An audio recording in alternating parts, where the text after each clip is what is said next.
Hello everyone, Rahul Mishra नाम है हमारा। और आज का ये जो वीडियो रहेगा, आज की जो क्लास रहेगी, इसमें हम लोग मई महीने के जो भी इम्पोर्टेंट एमसीक्यूज़ हैं उसको यहाँ पे डिस्कस करने जा रहे हैं।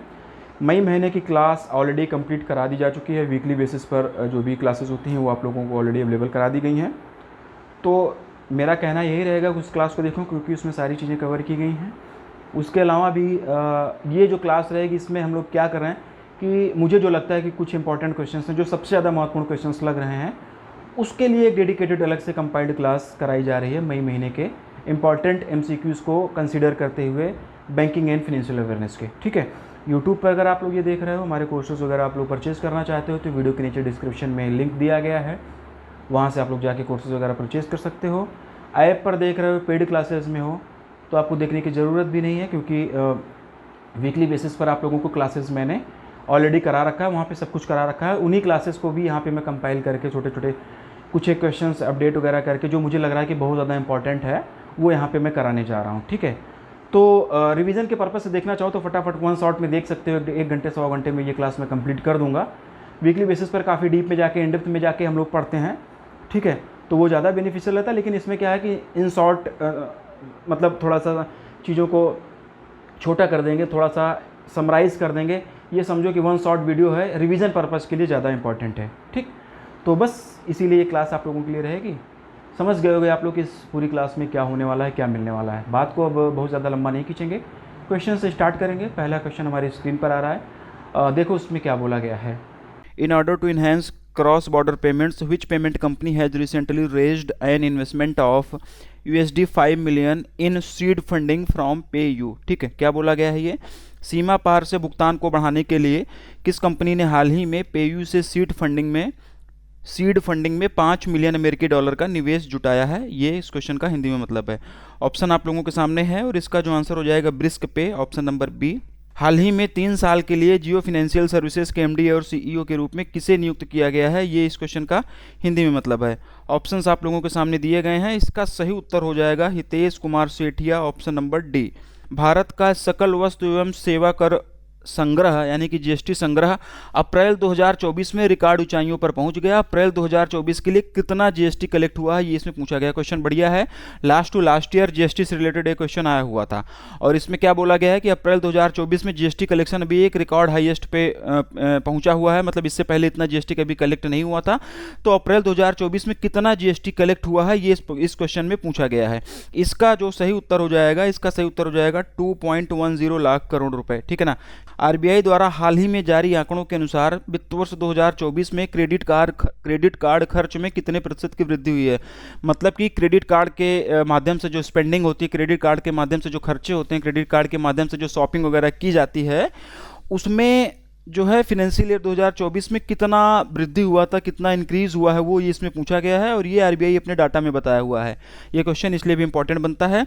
सही उत्तर इसका हो जाएगा 27%, ऑप्शन नंबर सी। थोड़ा सा क्वेश्चन को एक्सटेंड करेंगे, थोड़ा सा डीप में और हम लोग जाएंगे। ठीक है, फाइनेंशियल ईयर 2024 में क्रेडिट कार्ड से जो स्पेंडिंग हुई है उसमें 27% की वृद्धि हुई है, ऐसा RBI अपने डाटा में कहा है। यानी कि 2023-24 के दौरान क्रेडिट कार्ड स्पेंडिंग में 27% की वृद्धि हुई है। 27% का ईयर ऑन ईयर इंक्रीज हुआ है और ये बढ़कर कितना हो गया है? 18.26 ट्रिलियन रुपीस। ठीक है ना, कितना हो गया है? 18.26 ट्रिलियन रुपीस हो गया, जबकि फाइनेंशियल ईयर 2023 में ये केवल 14 ट्रिलियन रुपीस था। ठीक है ना, तो ये डिफरेंस है, ये चीज़ भी आप लोग ध्यान रखना। कुछ एक डाटा यहाँ पे और ज़रूरी है वो हम लोग पढ़ रहे हैं, बाकी PDF में भी मैं दूंगा, वहाँ से आप लोग पढ़िएगा। मार्च 2024 में क्रेडिट कार्ड में कुल ट्रांजेक्शन्स ये जो बात हुई है, ये 27% का जो इंक्रीमेंट हुआ, ये जो 18.26 ट्रिलियन रुपीस का हुआ, ये बात हुई थी पूरे के पूरे फाइनेंशियल ईयर 2024 की जब बात हो रही थी, यानी कि 23-24 की जो बात हो रही थी। ठीक है ना। लेकिन मार्च 2024 की पर्टिकुलर अगर हम लोग बात करें तो मार्च 2024 में क्रेडिट कार्ड से कुल ट्रांजैक्शन 1.64 ट्रिलियन रुपीस का हुआ है, ये भी आप लोग याद रखना। ठीक है ना, 1.64 ट्रिलियन रुपीस का हुआ है, जबकि फरवरी 2024 में एक महीने पहले ये 1.49 ट्रिलियन रुपीस का ये ट्रांजैक्शंस था। ठीक है ना। फरवरी की तुलना में मार्च में लगभग 10% की वृद्धि हुई है और मार्च में जो ट्रांजैक्शन हुआ है यानी कि 1.64 ट्रिलियन का ये जो ट्रांजैक्शन हुआ है, इसमें से 60.378 करोड़ रुपीस का ट्रांजैक्शन पीओएस से हुआ है, ठीक है। बाकी ई कॉमर्स से जो हुआ है वो ट्रांजैक्शन हुआ है 1.05 ट्रिलियन का, ठीक है, ये ई कॉमर्स से हुआ है। Top 4 credit card issuer bank की अगर हम लोग बात करें तो सबसे ज़्यादा क्रेडिट कार्ड जो इशू किया है वो HDFC ने किया हुआ है, ठीक है ना। HDFC फर्स्ट पर है, सेकंड पर SBI है, थर्ड पर ICICI बैंक है, और फोर्थ पर अगर हम लोग बात करेंगे तो फोर्थ पर है हमारा एक्सिस बैंक। मार्च 2024 में सबसे ज़्यादा ट्रांजैक्शन HDFC बैंक के क्रेडिट कार्ड से हुआ, ये भी जान लो। मार्च 2024 में सबसे ज़्यादा ट्रांजैक्शन HDFC बैंक के क्रेडिट कार्ड से हुआ। मार्च 2024 में टोटल 101 मिलियन, ठीक है ना, मार्च 2024 में total 101 million credit card issue किए जा चुके हैं। मतलब मार्च 2024 तक टोटल बात हो रही है, मार्च 2024 तक total 101 million credit card issue किए जा चुके हैं। जबकि फाइनेंशियल ईयर 2024 की अगर हम लोग बात करेंगे तो इसमें केवल इसमें जो है पर्टिकुलर इस फाइनेंशियल ईयर में 1.6 crore number of credit card issue किए गए थे, ठीक। तो ये चीज़ भी आप लोग याद रखना, question exam point of view से बढ़िया है। एक चीज़ आप लोगों को और बताना है कि अभी एक दो क्वेश्चन मेरे पास में GDP से रिलेटेड थे, वो मैं नहीं यहाँ पे ले रहा हूँ, क्योंकि GDP क्या होता है कि आप लोगों के एग्जाम टाइम तक कई बार बदल जाती है, तो GDP के क्वेश्चंस मैं छोड़ दे रहा हूँ। जब एग्जाम वाले मंथ स्टार्ट हो जाएंगे, यानी कि जून जुलाई अगस्त से मैं GDP को क्वेश्चंस लेना स्टार्ट कर दूंगा, जिससे कि आप लोगों को अपडेटेड GDP पता चल जाए। और एक दो मेरे पास में सेबी की गाइडलाइंस वगैरह भी आ रही थी, तो सेबी की गाइडलाइन बहुत ज़्यादा डीप में जाके पूछी नहीं जाती है, तो वो कंटेंट भी मैं छोड़ रहा हूँ, आपको बता रहा हूँ। उतना डीप में जाने की ज़रूरत नहीं, वो चीज़ें पूछी नहीं जाती, तो अननेसेसरी और इरेलेवेंट कंटेंट हम लोग पूरा मतलब बोझ बना के नहीं ले चलेंगे। जो चीज़ें ज़रूरी हैं वो चीज़ें आप लोगों को यहाँ पे कराई जा रही हैं, ठीक है। आगे बढ़ते हैं। RBI has recently released updated guidance note on operational risk management and operational resilience for lenders. Which of the following points are correct related to this question? बढ़िया है, RBI का अगर सर्कुलर है, RBI का डायरेक्शन है, PDF में भी आप लोग इसको पढ़ना इंपॉर्टेंट है। जितने भी पॉइंट यहाँ पे मैं है सारी चीज़ों को मैं एक्सप्लेन कर रहा हूँ, ध्यान से सुनो। क्वेश्चन यहाँ से बनने के पूरे चांसेस हैं, और अगर अभी तक थोड़ा सा एक्टिव मोड में नहीं रहे हो तो अब ये समय आ गया है आप लोगों को एक्टिव मोड में आने का, ठीक है। RBI ने हाल ही में ऋणदाताओं के लिए, यानी कि लेंडर्स के लिए, यानी कि रेगुलेटेड एंटिटीज़ के लिए जो है वो एक guidance on note operational risk management and operational resilience जारी किया हुआ है। इसमें से कौन कौन से पॉइंट सही हैं, ये जो दिया गया है पॉइंट 1, 2, 3 और 4, कौन कौन सा सही है ये इसमें पूछा गया है। ऑप्शंस आप लोगों के सामने हैं, पहले इसका उत्तर जान लेते हैं, फिर हम लोग जो है आगे की चीज़ें पढ़ेंगे। Option number D all correct इसका सही उत्तर हो जाएगा। वीडियो को यहीं पर पॉज कर दो, खुद से एक बार ये जितने भी पॉइंट्स दिए गए इसको पढ़ लो, इस पर्टिकुलर क्वेश्चन की PDF भी पढ़ना, तब जाके आपको थोड़ा सा चीज़ें और ज़्यादा समझ में आएंगी, ठीक ना। वीडियो पॉज करके जितने भी पॉइंट्स दिए गए इसको आप पढ़ लेना, क्योंकि अभी मैं समझाऊंगा तो ये सारी चीज़ें इस पर मैसअप हो जाएंगी, इस पर लिख दूंगा तो आपको पढ़ने में आएगा नहीं, ठीक है। पहला पॉइंट क्या कह रहा है, the guidance note updates guidance this dated October, यानी कि 2005 में 14 अक्टूबर को ऑलरेडी एक गाइडलाइंस आई हुई थी, उसको अमेंड किया गया है, उसमें अपडेशन करके ये लाया गया है। It has been prepared based on the Basel committee on the banking supervision, यानी कि जो बेसल कमेटी है बैंकिंग सुपरविजन पर, उसके रिकमेंडेशन पर ये अमेंडमेंट वगैरह किया गया है। और जो रिकमेंडेशन आया हुआ था वो मार्च 2021 में आ चुका था। क्या क्या था वो, revision to the principle for the sound management of operational risk, ये पहला पॉइंट था। दूसरा था principle of operational resilience as well as some international best practices, तो ये रिकमेंडेशंस थे, इसको कंसीडर करके ये अमेंडमेंट किया गया। पहले पॉइंट में ये कहा गया है। दूसरा पॉइंट कह रहा है earlier this guidance note was applicable to only scheduled commercial bank, यानी कि जब ये 2005 में आया हुआ था तब ये केवल और केवल शेड्यूल्ड कॉमर्शियल बैंक के लिए ही एप्लीकेबल था। Now it is extended to all NBFCs including housing finance companies. अब इस डायरेक्शन को, अब इस गाइडेंस नोट को NBFC के लिए भी एप्लीकेबल कर दिया गया है। NBFCs में हाउसिंग फाइनेंस कंपनीज भी आएंगी, क्वेश्चन यहाँ से बनेगा, ये चीज़ ध्यान से सुन लेना। इसके साथ साथ all primary urban cooperative banks के लिए भी एप्लीकेबल है, ऑल स्टेट कोऑपरेटिव बैंक्स के लिए भी एप्लीकेबल है, ऑल सेंट्रल कोऑपरेटिव बैंक्स के लिए भी एप्लीकेबल है, ऑल कॉमर्शियल बैंक्स के लिए भी एप्लीकेबल है, और सभी ऑल इंडिया फाइनेंशियल इंस्टीट्यूशंस जैसे कि EXIM bank, NABARD, NHB, SIDBI और NAFED के लिए भी ये एप्लीकेबल है। अगला पॉइंट ये था, ठीक है, ठीक है। तो ये सारे के सारे पॉइंट्स हैं, ये सारे के सारे पॉइंट्स आप लोग पढ़ लीजिएगा, PDF भी आप लोग इसकी पढ़ लीजिएगा, इससे ज़्यादा इसमें और कुछ मतलब कुछ बहुत ज़्यादा डीप में जाने की ज़रूरत नहीं है। जो एग्जाम पॉइंट ऑफ व्यू से ज़रूरी चीज़ें उतना मैं आपको बताते हुए चल रहा हूँ, ठीक है। बाकी अगर टाइम मिलता है और आरबीआई के एच वाला, आरबीआई कहता है वाला जो वीडियो वगैरह आएगा तो उसमें थोड़ा सा और एलिब्रेट कर दूंगा। बाकी एग्जाम पॉइंट ऑफ व्यू से ये इतनी चीज़ें जरूरी थी वो आपको यहाँ पे कराया गया है। अगले क्वेश्चन की तरफ हम लोग बढ़ेंगे। पाई और फी नाम से 2 को ब्रांडेड क्रेडिट कार्ड लॉन्च करने के लिए किस बैंक ने हाल ही में एएनक्यू फाइनेंस के साथ में साझेदारी की है? ऑप्शन आप लोगों के सामने दिया गया है। सही उत्तर होगा इसका यस बैंक, ठीक है ना। एनपीसीआई इंटरनेशनल पेमेंट्स लिमिटेड ने हाल ही में किस देश के केंद्रीय बैंक के साथ उस देश के लिए तत्काल भुगतान प्रणाली जैसी यूपीआई जैसी तत्काल भुगतान प्रणाली विकसित करने के लिए एक समझौते पर हस्ताक्षर किया है, ठीक है ना। इसमें यह पूछा गया है कि एनआईपीएल ने किस देश के सेंट्रल बैंक से भी हाल ही में एक एग्रीमेंट साइन किया हुआ है, एक पैक्ट साइन किया हुआ है, जिससे कि उस पर्टिकुलर देश में भी यूपीआई जैसे इंस्टेंट पेमेंट सिस्टम को डेवलप किया जा सके। उस देश का नाम बताना है, उस देश के सेंट्रल बैंक का नाम बताना है। ऑप्शन आप लोगों के सामने दिया गया है। इसका सही उत्तर हो जाएगा नामीबिया। इसका सही उत्तर हो जाएगा नामीबिया। और जो नामीबिया का सेंट्रल बैंक है ये भी पूछा जा सकता है। तो नामीबिया के सेंट्रल बैंक का नाम है बैंक ऑफ नामीबिया, जैसे अपने यहाँ आरबीआई है, ठीक है ना। तो बैंक ऑफ नामीबिया के साथ में एनआईपीएल ने भी हाल ही में एक पैक्ट साइन किया हुआ है, जिससे कि नामीबिया में यूपीआई के तरीके से ही इंस्टेंट पेमेंट सिस्टम डेवलप किया जा सके। Name the former governor of RBI who has recently launched the new book titled just a mercenary notes from my life and career. RBI के पूर्व गवर्नर का नाम बताइए जिन्होंने हाल ही में just a mercenary notes from my life and career नामक एक पुस्तक लॉन्च की है। ऑप्शंस आप लोगों के सामने दिए गए हैं। D Subba Rao, doctor D Subba Rao, option number B is the right answer. हाल ही में एचडीएफसी बैंक के अंशकालिक अध्यक्ष और स्वतंत्र निदेशक के रूप में किसे फिर से नियुक्त किया गया है? ये इस क्वेश्चन का हिंदी में मतलब है। ऑप्शंस जो हैं आप लोगों के सामने दिए जा चुके हैं।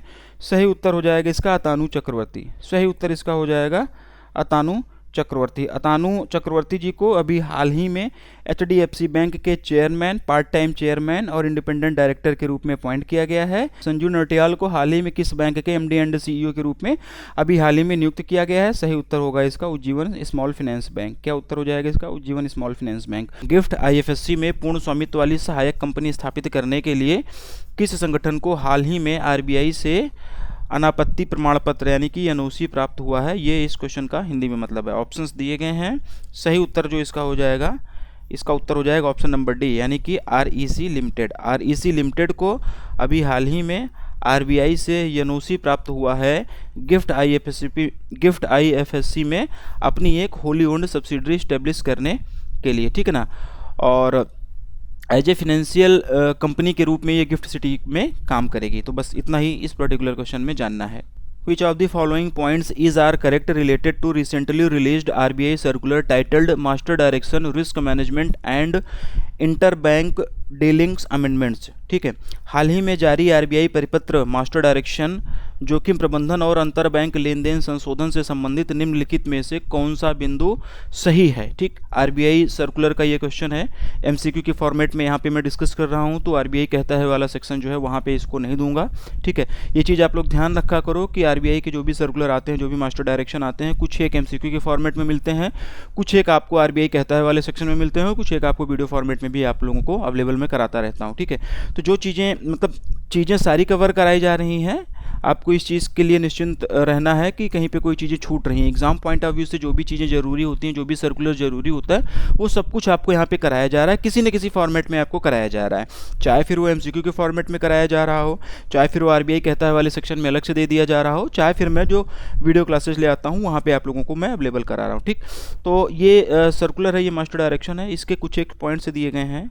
ठीक है, 4 पॉइंट्स मैंने यहाँ पे दिया हुआ है, कौन सा पॉइंट इसमें सही है, ये इस क्वेश्चन का हिंदी में मतलब है, ये पूछा गया है इसमें। तो इसका जो सही उत्तर हो जाएगा ऑप्शन नंबर ए, ऑल करेक्ट। ठीक है, यानी कि पॉइंट 1, 2, 3 और 4 ये सारे के सारे सही हैं, सारे के सारे पॉइंट्स सही हैं। ठीक है, वीडियो पॉज करो आप लोग, वीडियो पॉज करने के बाद में एक बार आप लोग इसको फिर से मतलब ढंग से पढ़ लो। आरबीआई सर्कुलर है तो इम्पॉर्टेंट है, सारे के सारे पॉइंट्स को पढ़ लो, ये ज़रूरी है। ठीक है, बाकी थोड़ी बहुत चीज़ें मैं एक्सप्लेन आपको कर भी रहा हूँ, लेकिन ये आप लोगों को पढ़ना ज़रूरी है। तो एक बार वीडियो पॉज करके खुद से सब चीज़ें पढ़ लो, फिर मैं थोड़ा सा अभी एक्सप्लेन करता हूँ। ठीक है, आरबीआई ने क्या किया है कि आरबीआई ने हाल ही में स्टैंड अलोन प्राइमरी डीलर्स को अपनी पेरेंट कंपनी और अपनी अधिकृत संस्थाओं से विदेशी मुद्रा में उधार लेने की अनुमति दे दी है। ठीक है, और ये जो सर्कुलर आया है इसका नाम आप लोग याद रख लेना। इस सर्कुलर का नाम क्या है? ठीक है ना। ये सर्कुलर का नाम यही है, क्या है, master direction risk management and interbank dealings amendment. ये सर्कुलर का नाम लोग आप लोग याद रखना। और किया क्या है इसमें आरबीआई ने इसमें स्टैंड एलोन प्राइमरी डीलर्स को अपनी पेरेंट कंपनी और अधिकृत संस्थाओं से विदेशी मुद्रा में उधार लेने की अनुमति दे दी है।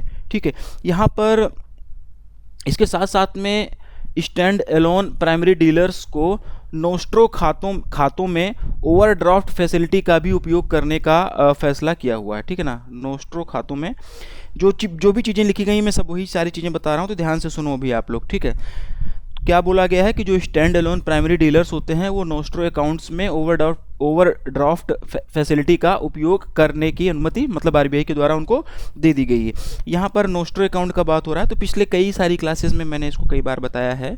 इसी तरीके से मैं करंट स्टैटिक वगैरह भी कवर करता रहता हूँ।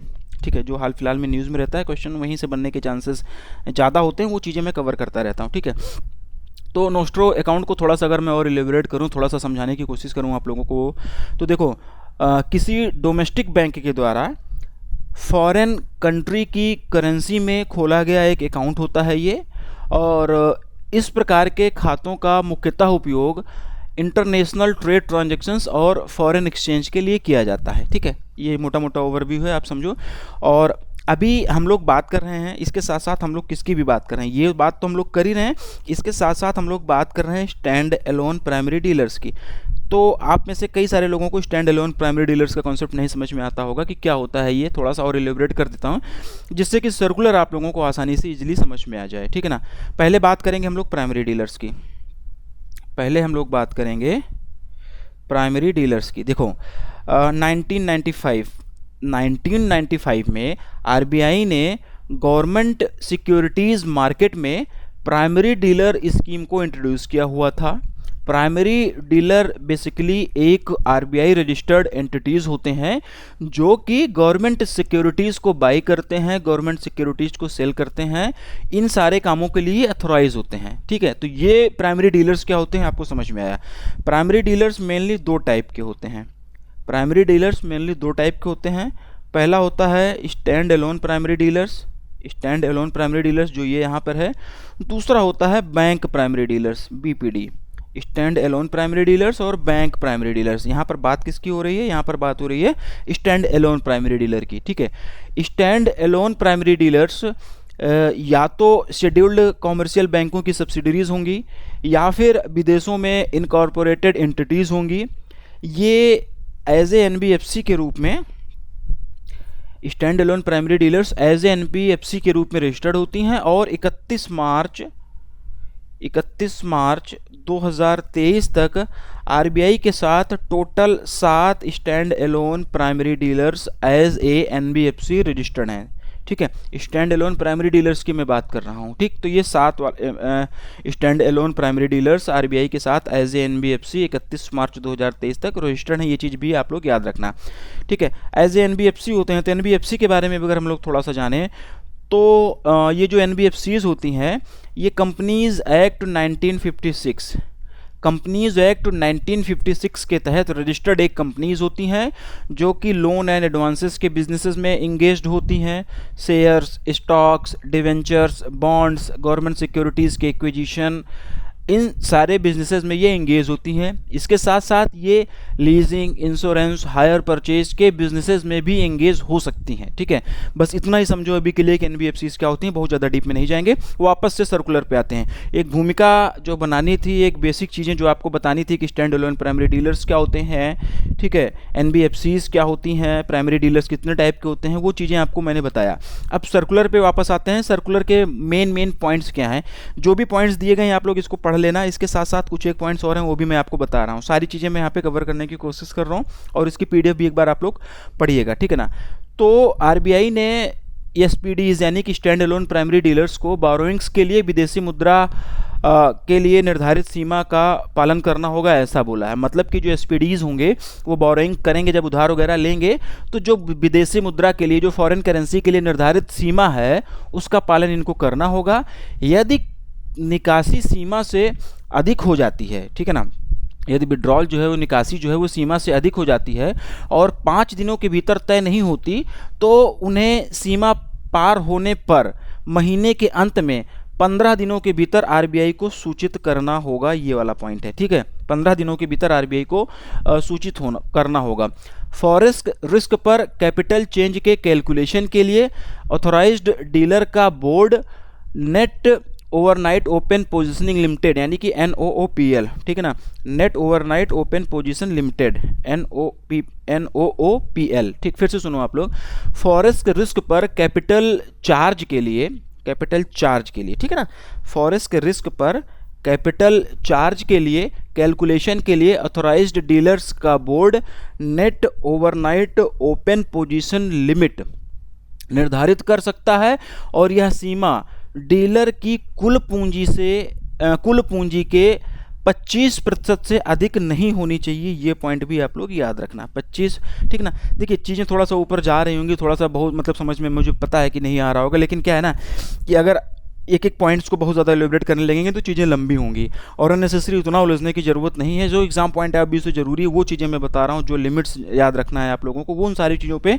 ज़्यादा फोकस करो, अदरवाइज़ चीज़ें लेंदी होंगी और फिर इतना कंटेंट हो जाएगा कि आप लोगों को चीज़ें याद नहीं रहेंगी। ना तो हमको बैंकिंग में PhD करनी है, ना तो हमको बहुत ज़्यादा यहाँ पर मास्टरी करनी है, पेपर देना है, अच्छे नंबर लाने हैं, बस इतना ही हमारा सीधा सीधा एजेंडा है।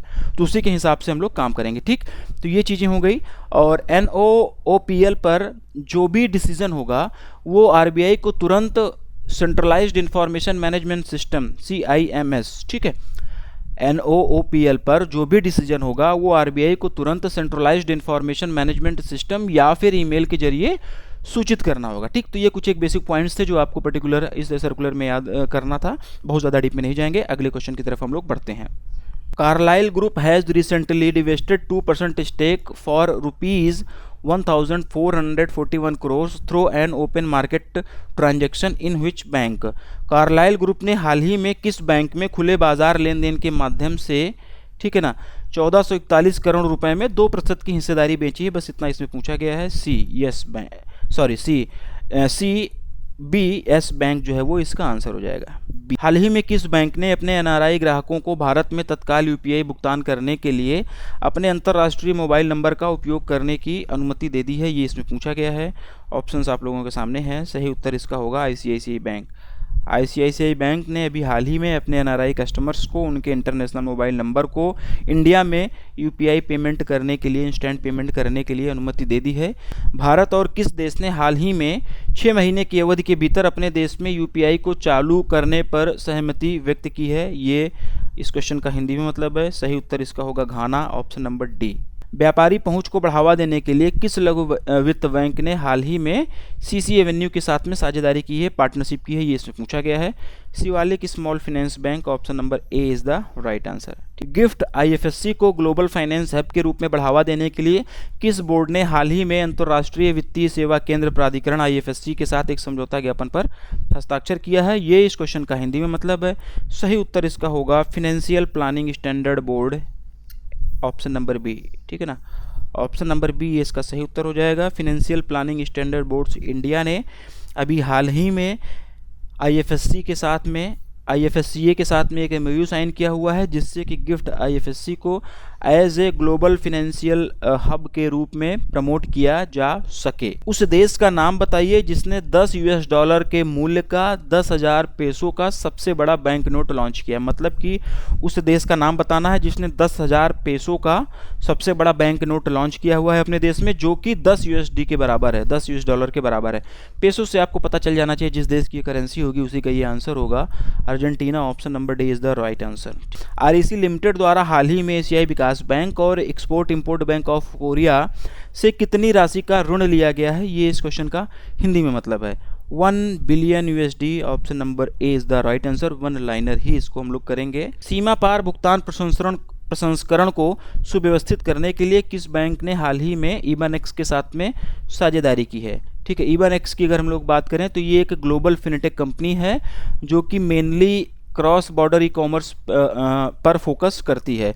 और इसी के साथ में अभी हाल ही में यस बैंक ने, इसका उत्तर क्या होगा? यस बैंक ने अभी हाल ही में इसी के साथ में पार्टनरशिप किया हुआ है क्रॉस बॉर्डर पेमेंट्स प्रोसेसिंग को स्ट्रीमलाइन करने के लिए। एनपीसीआई के द्वारा जारी नए दिशा निर्देशों के अनुसार भीम आधार पे के लिए व्यापारी विवरण सत्यापित करने के लिए कौन जिम्मेदार है? ठीक है, ऑप्शंस आप लोगों के सामने दिए गए हैं। एनपीसीआई ने अभी हाल ही में भीम आधार पे के लिए जो मर्चेंट डिटेल्स हैं उसको वेरीफाई करने के लिए अपना एक गाइडलाइन जारी किया हुआ है। ठीक है ना, तो उसी गाइडलाइन से ये क्वेश्चन है और इसमें ये पूछा गया है कि जो एनपीसीआई ने नया दिशा निर्देश जारी किया हुआ है उस नए दिशा निर्देश के अनुसार भीम आधार पे के लिए व्यापारी विवरण सत्यापित करने के लिए कौन जिम्मेदार है, ये इसमें पूछा गया है। तो इसका जो सही उत्तर होगा ऑप्शन नंबर सी।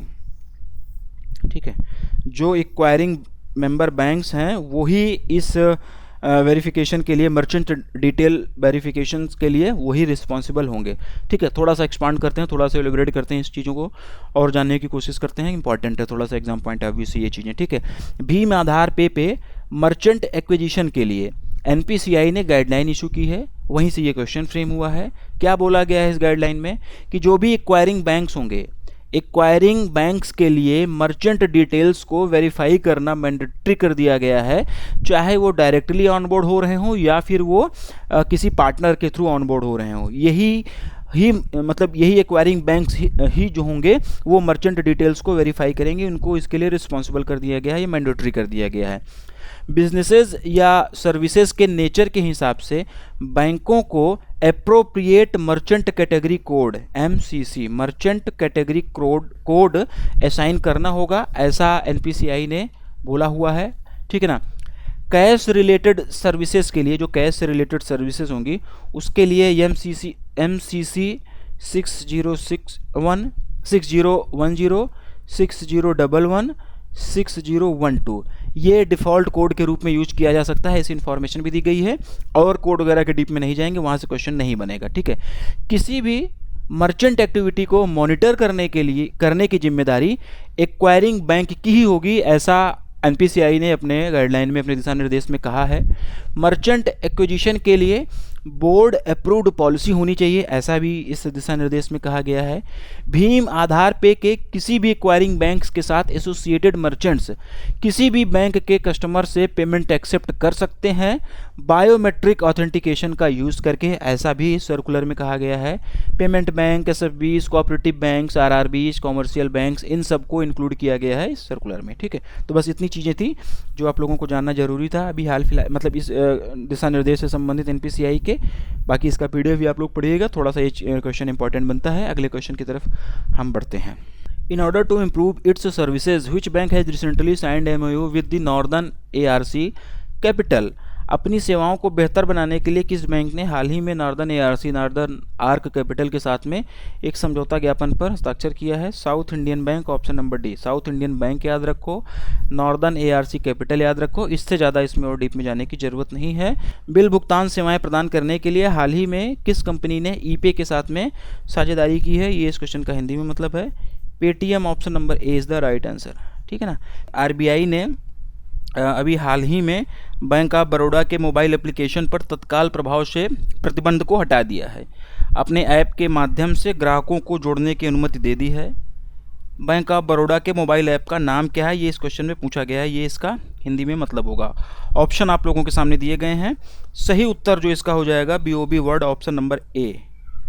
भारत का पहला त्वरक कार्यक्रम किसान उत्पादन संगठन के लिए नाबार्ड और किस गैर लाभकारी संगठन के साथ मिलकर बेंगलुरु में शुरू किया गया, जिसका उद्देश्य कर्नाटक में वितरित 30 FPOS को समर्थन करना है। यानी कि FPOS का मतलब हो जाएगा फार्मर प्रोड्यूसर ऑर्गेनाइजेशन। कर्नाटक के 30 फार्मर प्रोड्यूसर ऑर्गेनाइजेशंस को सपोर्ट करने के लिए नाबार्ड के साथ में अभी हाल ही में किस नॉन फॉर प्रॉफिट ऑर्गेनाइजेशन ने एक दोनों ने कोलैबोरेशन में एक मतलब लॉन्च किया हुआ है, एक एक्सेलरेटर प्रोग्राम लॉन्च किया हुआ है। ठीक है, ये इसमें पूछा गया है। बेसिकली इसमें पूछा यही गया है कि उस नॉट फॉर प्रॉफिट ऑर्गेनाइजेशन का नाम बताना है। ऑप्शंस जो है वो आप लोगों के सामने दिए गए हैं। सही उत्तर जिसका हो जाएगा, सही उत्तर हो जाएगा कृषि कल्प, ऑप्शन नंबर बी। BOI रक्षक वेतन पेंशन बचत योजना के माध्यम से रक्षा सेवा वेतन पैकेज की पेशकश करने के लिए बैंक ऑफ इंडिया ने हाल ही में किस भारतीय रक्षा बल के साथ में एक समझौता ज्ञापन पर हस्ताक्षर किया है, ये इससे पूछा गया है। ठीक है, ऑप्शन आप लोगों के सामने दिए गए हैं। सही उत्तर हो जाएगा Indian coast guard, option number D. हाल ही में किस बैंक ने अटल इनोवेशन मिशन के साथ साझेदारी में वित्त वर्ष 2024 में 19.6 करोड़ रुपए के अनुदान के साथ सामाजिक क्षेत्र के स्टार्टअप्स का समर्थन किया है? ऑप्शन दिए गए हैं आप लोगों के सामने। सही उत्तर की तरफ अगर हम लोग जाएंगे तो HDFC बैंक इसका सही उत्तर कहलाएगा। हाल ही में कौन सा bank India international bullion exchange IFSC limited यानी कि IIBX में ट्रेडिंग कम क्लियरिंग सदस्य के रूप में कार्य करने वाला भारत का पहला बैंक बन गया? क्वेश्चन इसलिए भी इंपॉर्टेंट बनता है क्योंकि ऐसा करने वाला इंडिया का ये पहला बैंक है। ठीक है, यहाँ पर एक जिक्र हो रहा है TCM का, यानी कि ट्रेडिंग कम क्लियरिंग मेंबर, TCM का जिक्र हो रहा है। ठीक है, ध्यान से सुनते हुए रहना अभी 5-10 मिनट। ठीक है, तो ये जो TCM का जिक्र यहाँ पे किया जा रहा है, अगर आप लोग पेड क्लासेस में पढ़ते होंगे तो RBI का एक सर्कुलर आया हुआ था। ठीक है ना, मैंने वहाँ पे पढ़ाया हुआ है आप लोगों को। ठीक है ना, फरवरी में इससे रिलेटेड RBI का एक सर्कुलर आया हुआ था और वहाँ पे मैंने आप लोगों को पढ़ाया हुआ था, पेड क्लासेस में काफ़ी डीप में पढ़ाया गया था। RBI कहता है वाले सेक्शन में, अगर अभी तक आपने नहीं देखा है तो जाके उस वीडियो को आप लोग देखिएगा। ठीक है, और उस टाइम पे जब आपको ये पढ़ाया गया था तो उस टाइम पे TCM क्या होता है, TM क्या होता है, SCC ये सब क्या होता है, काफ़ी डीप में ये सारी चीज़ें बताई गई थी आप लोगों को। ठीक है ना, गोल्ड और सिल्वर इंपोर्ट करने के प्रपोजल में प्रॉस्पेक्ट्स में जो सर्कुलर नहीं आया था RBI का फरवरी में, वो आपको मैंने पढ़ाया हुआ है, तो वहीं से है ये। उस समय क्या किया हुआ था कि RBI ने बैंकों के अलाउ कर दिया था IIBX में एज ए TCM के रूप में काम करने के लिए, वो इसी से मिलता जुलता सर्कुलर था। ठीक है, तो ये वही क्वेश्चन है। तो इसका जो सही उत्तर हो जाएगा, सही उत्तर इसका हो जाएगा state bank of India, option number D. ठीक है, option number D state bank of India, ये इसका सही उत्तर हो जाएगा। ठीक, state bank of India SBI सही उत्तर हो जाएगा। ये चीज़ आप लोग ध्यान रखना। SBI जो है वो अब IIBX में यानी कि India international bullion exchange IFSC limited में, अब इंडिया इंटरनेशनल बुलियन एक्सचेंज क्या होता है ये सब कुछ वहाँ पे काफ़ी डीप में समझाया गया था आप लोगों को। मतलब काफ़ी डीप में इन द सेंस जितनी ज़रूरत है एग्जाम पॉइंट ऑफ व्यू से सारी चीज़ें वहाँ पे आपको समझाई गई थी, तो इस चीज़ को रिकॉल करो। ठीक है, तो SBI अब IIBX प्लेटफॉर्म पर ट्रेड वगैरह कंडक्ट कर सकता है। ठीक, तो इतना यही इसका सही उत्तर हो जाएगा। The banker to every Indian, ये RBI ये SBI का टैगलाइन हो जाएगा। मुंबई महाराष्ट्र में SBI का हेडक्वार्टर हो जाएगा। Bank of India, Canara bank और बैंक ऑफ बड़ौदा के बारे में ये सारी चीज़ें आप लोग रिकॉल कर लो इसी टाइम पे। हिंदुजा समूह की firm IndusInd international holdings limited को हाल ही में किस कंपनी के अधिग्रहण के लिए IRDAI से मंजूरी मिली हुई है, ये इसमें पूछा गया है। ठीक है, ऑप्शन दिए गए हैं आप लोगों के सामने। सही उत्तर की तरफ अगर हम लोग जाएंगे तो रिलायंस कैपिटल सही उत्तर कहलाएगा। ठीक है ना, हाल ही में किस कंपनी ने पेमेंट एग्रीगेटर और वॉलेट लाइसेंस RBI को सौंप दिया, मतलब कि वापस कर दिया है? ठीक है, RBI भी हाल फिलहाल में बहुत सारी कंपनीज को पेमेंट एग्रीगेटर का लाइसेंस वगैरह दे रहा है। तो कौन सी कंपनी ने अपना पेमेंट एग्रीगेटर का लाइसेंस और वॉलेट लाइसेंस जो है वो RBI को रिटर्न कर दिया है, वापस कर दिया है, ये इसमें पूछा है। सही उत्तर की तरफ हम लोग एक बार फिर से चलते हैं। Zomato payments private limited, option number C is the right answer. ठीक है, सही उत्तर क्या हो जाएगा? Zomato international private limited. हाल ही में किस बैंक ने वीज़ा नेटवर्क द्वारा संचालित भारत का पहला virtual credit card pixel launch किया है? ठीक है, ऑप्शन दिए गए हैं आप लोगों के सामने। सही उत्तर इसका क्या हो जाएगा? HDFC bank. सही उत्तर हो जाएगा HDFC बैंक। आपको जो याद रखना है, पिक्सल याद रखना है, HDFC बैंक याद रखना है, और ये इंडिया का पहला वर्चुअल क्रेडिट कार्ड है जो कि वीज़ा नेटवर्क पर है। इतनी चीज़ें आप लोगों को यहाँ पे याद रखनी है, इससे ज़्यादा इसमें और कुछ याद रखने की ज़रूरत नहीं है। भारतीय उपग्रह निर्माताओं और ऑपरेटरों की ज़रूरतों को पूरा करने के लिए महत्वपूर्ण वित्तीय सुरक्षा प्रदान करने के लिए किस कंपनी ने हाल ही में भारत की पहली satellite in orbit third party देयता बीमा पॉलिसी लॉन्च की है? ठीक है, ऑप्शन आप लोगों के सामने है। सही उत्तर इसका हो जाएगा Tata AIG life general insurance. हाल ही में सुंदरम होम फाइनेंस लिमिटेड और बेलस्टार माइक्रो फाइनेंस लिमिटेड पर KYC निर्देशों के विशिष्ट प्रावधानों का पालन करने में विफल रहने के लिए क्रमशः कितना जुर्माना लगाया गया है? ठीक है ना, क्रमशः बोला गया है यानी कि रिस्पेक्टिवली, यानी कि पहले जो होगा सुंदरम वाला जुर्माना होगा, बाद में फिर बेलस्टार वाला होगा। ऑप्शन आप लोगों के सामने दिए गए हैं। सही उत्तर की तरफ हम लोग बढ़ते हैं और इसका जो सही उत्तर हो जाएगा ऑप्शन नंबर ए। ठीक है, क्या होगा? सही उत्तर हो जाएगा इसका ऑप्शन नंबर ए। यानी कि क्या कह रहा है? सुंदरम होम फाइनेंस पर 1.5 लाख का और बेलिस्टर माइक्रो फाइनेंस पर 3.10 लाख का, यानी कि 3,10,000 रुपये का जुर्माना लगाया गया है। क्यों जुर्माना लगाया गया है? KYC डायरेक्शन के जो कुछ स्पेसिफिक प्रोविजंस हैं उसको ये फॉलो नहीं कर रहे थे। बस इतना ही हमको यहाँ पे जानना है। ग्राहक अनुभव को इनोवेशन के साथ बदलने के लिए भारत का पहला बीमा पोर्टफोलियो प्रबंधन प्लेटफॉर्म बीमा सेंट्रल हाल ही में किस बीमा कंपनी के द्वारा पेश किया गया है, ये इस क्वेश्चन का हिंदी में मतलब है। बीमा सेंट्रल नाम आप लोग याद रखना। ऑप्शंस आप लोगों के सामने दिए गए हैं और इसका जो सही उत्तर हो जाएगा SBI जनरल इंश्योरेंस, ये इसका सही उत्तर हो जाएगा। सिक्किम की बिजली वितरण प्रणाली को बेहतर बनाने के लिए एशियाई विकास बैंक ने हाल ही में कितनी राशि के ऋण को मंजूरी दी हुई है। ठीक है, क्वेश्चन इंपॉर्टेंट बनेगा, लोन अमाउंट का ये क्वेश्चन है। ऑप्शन आप लोगों के सामने दिया गया है 148.5 million. Option number C is the right answer. Option number C ये इसका सही उत्तर हो जाएगा। क्वांट मनी मैनेजर्स लिमिटेड को हाल ही में किस बैंक के 9.98% चुकता शेयर पूंजी या फिर वोटिंग अधिकार हासिल करने के लिए RBI से मंजूरी मिली हुई है। ठीक है, इसका भी ऑप्शन आप लोगों के सामने दिया गया है। इसका जो उत्तर हो जाएगा RBL बैंक, ऑप्शन नंबर ए। श्रीलंका में UPI लेन देन शुरू करने के लिए किस भारतीय डिजिटल भुगतान कंपनी ने हाल ही में श्रीलंका की लंका पे के साथ में साझेदारी की है, ये इस क्वेश्चन का हिंदी में मतलब है। ऑप्शन दिया गया है फोन पे, इसका सही उत्तर हो जाएगा। हाल ही में किस कंपनी ने श्रीराम हाउसिंग फाइनेंस लिमिटेड को 4,630 करोड़ रुपए में खरीदा है, ये इसका हिंदी में मतलब है। सही उत्तर इसका क्या होगा? सही उत्तर इसका हो जाएगा Warburg Pincus, option number D. ठीक है ना। हाल ही में भारतीय इंटरप्राइजेज ने ICICI लोम्बार्ड में कितने प्रतिशत की हिस्सेदारी बेची है, ये इसमें पूछा गया है। इसका भी ऑप्शन आप लोगों के सामने है 0.8%, option number D is the right answer. ठीक है, बस इतना ही जानना है। हाल ही में HDFC बैंक ने वंचित महिला उधारकर्ताओं की सहायता के लिए अंतर्राष्ट्रीय वित्त निगम से कितनी राशि प्राप्त की है, ये इसका हिंदी में मतलब है। ऑप्शन आप लोगों के सामने दिया गया 500 million USD, option number B जो है ये इसका सही उत्तर हो जाएगा। 500 million USD, option number B. ठीक है, option number B 500 million USD इसका सही उत्तर हो जाएगा। HDFC बैंक को अभी हाल ही में इंटरनेशनल फाइनेंस कॉरपोरेशन से 500 मिलियन USD का फाइनेंशियल असिस्टेंस मिला हुआ है, फाइनेंशियल सपोर्ट मिला हुआ है, जिससे कि जो अंडर सर्व्ड वुमेन बारोवर्स हैं उनको सपोर्ट किया जा सके। और इस फंडिंग का उपयोग बेसिकली महिलाओं को एम्पावर करने के लिए किया जाएगा, फिनेंशियल इंक्लूजन के ज़रिए। ठीक है, इनकम जनरेट करने में महिलाओं की मदद की जाएगी। इस फंड का उपयोग इसलिए भी किया जाएगा कि महिलाओं की इनकम वगैरह कैसे जनरेट की जाए। ठीक है, इस फंड को बेसिकली HDFC बैंक के सस्टेनेबल लिवलीहुड इनिशिएटिव SLI, ठीक है, इस फंड को HDFC बैंक के सस्टेनेबल लिवलीहुड्स इनिशिएटिव के तहत सेल्फ हेल्प ग्रुप्स, जो भी सेल्फ हेल्प ग्रुप्स होते हैं और सेल्फ हेल्प ग्रुप के साथ साथ में जो ज्वाइंट लायबिलिटी ग्रुप्स होते हैं, इन दोनों को माइक्रो लोन्स प्रोवाइड करने के लिए इस फंड का उपयोग किया जाएगा। IFSC इंटरनेशनल फाइनेंस कॉरपोरेशन, इसका हेडक्वार्टर कहाँ पर होगा मैं बता देता हूँ, लेकिन आप लोग याद करते रहा करो ये सारी चीज़ें। वाशिंगटन DC ऑप्शन नंबर मतलब इसका यहाँ पे हेडक्वार्टर हो जाएगा। ठीक है, और 500 मिलियन USD ये इसका सही उत्तर हो जाएगा। यस बैंक ने हाल ही में किस नाम से बचत खाते और डेबिट कार्ड के रूप में एक नया बैंकिंग कार्यक्रम शुरू किया है, ये इसमें पूछा गया है। ऑप्शंस भी आप लोगों के सामने दिए गए हैं। सही उसका जो आंसर हो जाएगा yes grandeur, option number D. हाल ही में किस जीवन बीमा कंपनी ने ऋषभ गांधी को अपना नया MD एंड CEO बनाया है, ये पूछा गया है इसमें।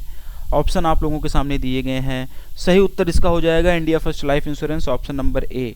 उस बैंक का नाम बताइए जो कि हाल ही में वित्तीय वर्ष 2023-24 के दौरान व्यवसाय वृद्धि के मामले में सार्वजनिक क्षेत्र के बैंकों में शीर्ष प्रदर्शनकर्ता के रूप में बनके उभरा हुआ है। क्वेश्चन इंपॉर्टेंट है एग्जाम पॉइंट ऑफ व्यू से।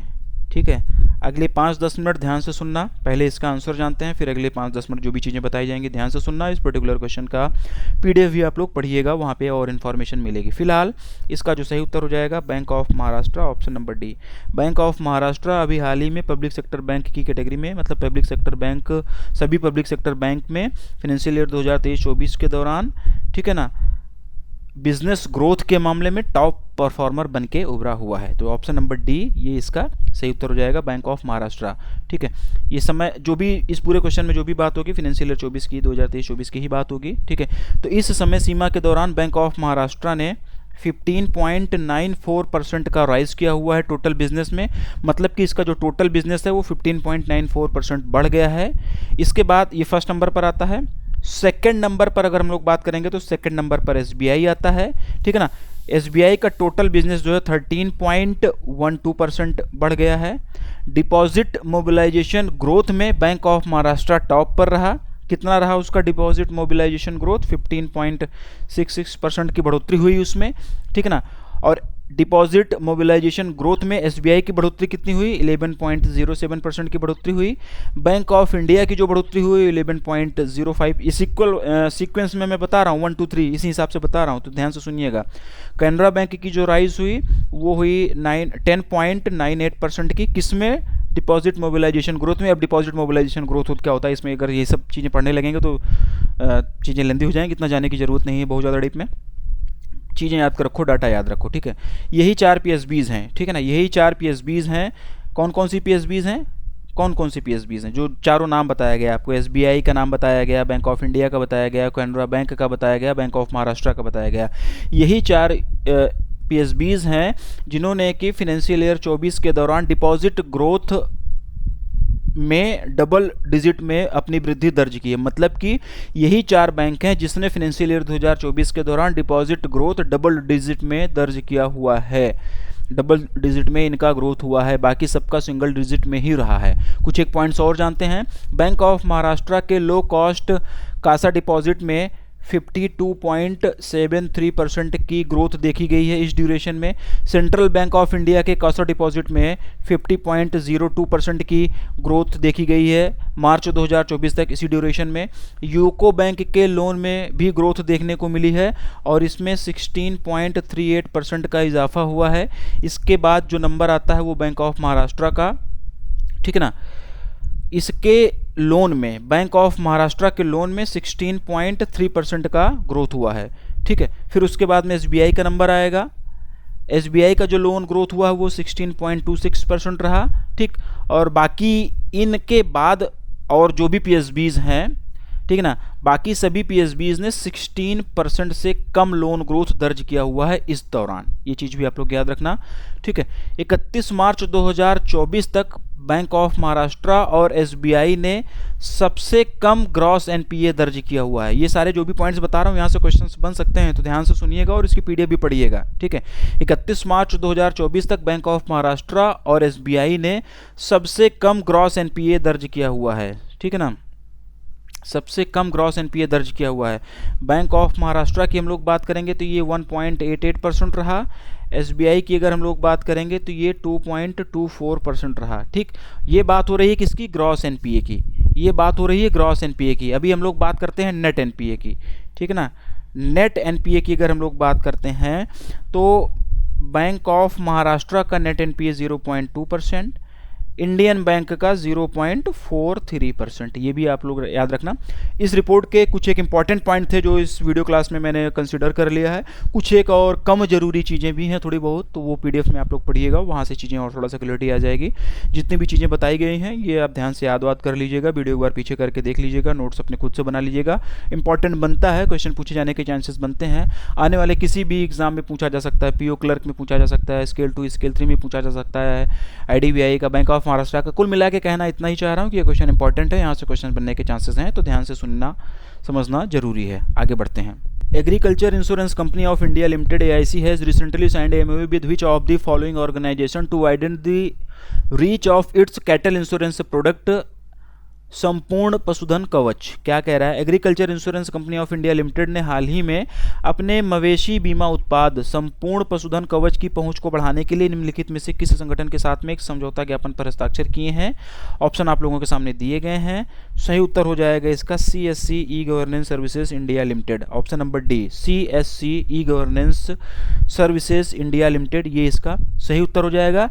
इस पार्टनरशिप के माध्यम से AIC के और दूसरे प्रोडक्ट जैसे कि सरल कृषि बीमा, संपूर्ण ऋतु कवच, इन सबको भी कवर किया जाएगा। इन सब की भी पहुंच जो है वो विस्तृत की जाएगी। फिलहाल ये जो साइन किया गया है MOU, इसका जो मेन टारगेट है संपूर्ण पशुधन कवच को ही वाइडन करना है, उसको ही विस्तृत करना है। लेकिन AIC के जो और प्रोडक्ट हैं, मतलब जैसे कि सरल कृषि बीमा, संपूर्ण ऋतु कवच, इन सबको भी मतलब इसमें कंसीडर किया जाएगा, इसको कवर किया जाएगा, इनको भी विस्तृत किया जाएगा, ठीक है। आगे बढ़ते हैं। फ्यूजन माइक्रो फाइनेंस लिमिटेड ने हाल ही में अपनी विस्तार योजना के लिए United states international development finance corporation से कितनी राशि का ऋण प्राप्त किया है, ये इसमें पूछा गया है। बहुत डीप में जाने की जरूरत नहीं है। 25 मिलियन, ऑप्शन नंबर डी। क्यों मिला, क्या काम है, ये क्वेश्चन में ही बता दिया गया है, तो और डीप में नहीं जाएंगे। सेबी ने रिलायंस होम फाइनेंस लिमिटेड पर LODR रेगुलेशंस के तहत आवश्यक महत्वपूर्ण घटनाओं का खुलासा करने में विफलता और महत्वपूर्ण जानकारी का खुलासा करने में देरी के लिए कितना जुर्माना लगाया है, ये इसमें पूछा गया है। सही उत्तर होगा 8 लाख रुपए, ठीक ना। कितना जुर्माना लगाया गया है ये याद रख लेना, किसके द्वारा लगाया गया है ये याद रख लेना, किस पे लगाया गया है ये याद रख लेना, क्यों लगाया गया है ये पूरी लाइन क्वेश्चन में बता दी गई है, ठीक। आगे बढ़ते हैं। क्वेश्चन बढ़िया है। हाल ही में जारी विदेशी मुद्रा भंडार प्रबंधन पर अर्धवार्षिक रिपोर्ट के अनुसार मार्च 2024 के अंत तक RBI के पास में कितना सोना है, ठीक है। पहली चीज़ तो ये हाफ ईयरली रिपोर्ट है, तो ये चीज़ आप लोग याद रखना, रिपोर्ट का नाम याद रखना। मार्च 2024 के अंत तक RBI के पास में कितना सोना है, ये इसमें पूछा गया है। सही उत्तर इसका हो जाएगा ऑप्शन नंबर ए, ठीक है ना। 822.10 मीट्रिक टन। थोड़ा सा एक्सपांड करते हैं।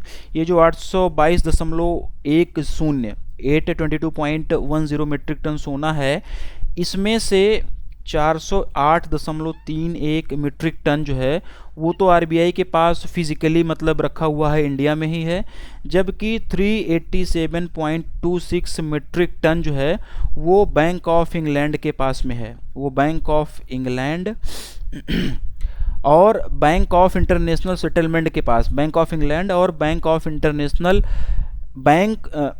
बैंक ऑफ इंग्लैंड और बैंक फॉर इंटरनेशनल सेटलमेंट के पास में सेफ कस्टडी में रखा हुआ है, ठीक है। इसके साथ 27.46 मीट्रिक टन में इसकी मतलब सोने में बढ़ोतरी हुई है। पिछले जो रिपोर्ट आई हुई थी उसके कंपैरिजन में 27.46 मीट्रिक टन की बढ़ोतरी हुई है। हाफ ईयरली रिपोर्ट है, ये मैंने आपको बता ही दिया है। यानी कि ये रिपोर्ट कब से कब तक के लिए, डाटा कब से कब तक के लिए है, अक्टूबर 2023 से लेके मार्च 2024 तक का ये डाटा है। बाकी RBI की इस रिपोर्ट की जो ऑफिशियल PDF है वो भी मैं इस वीडियो के नीचे अटैच कर दे रहा हूँ।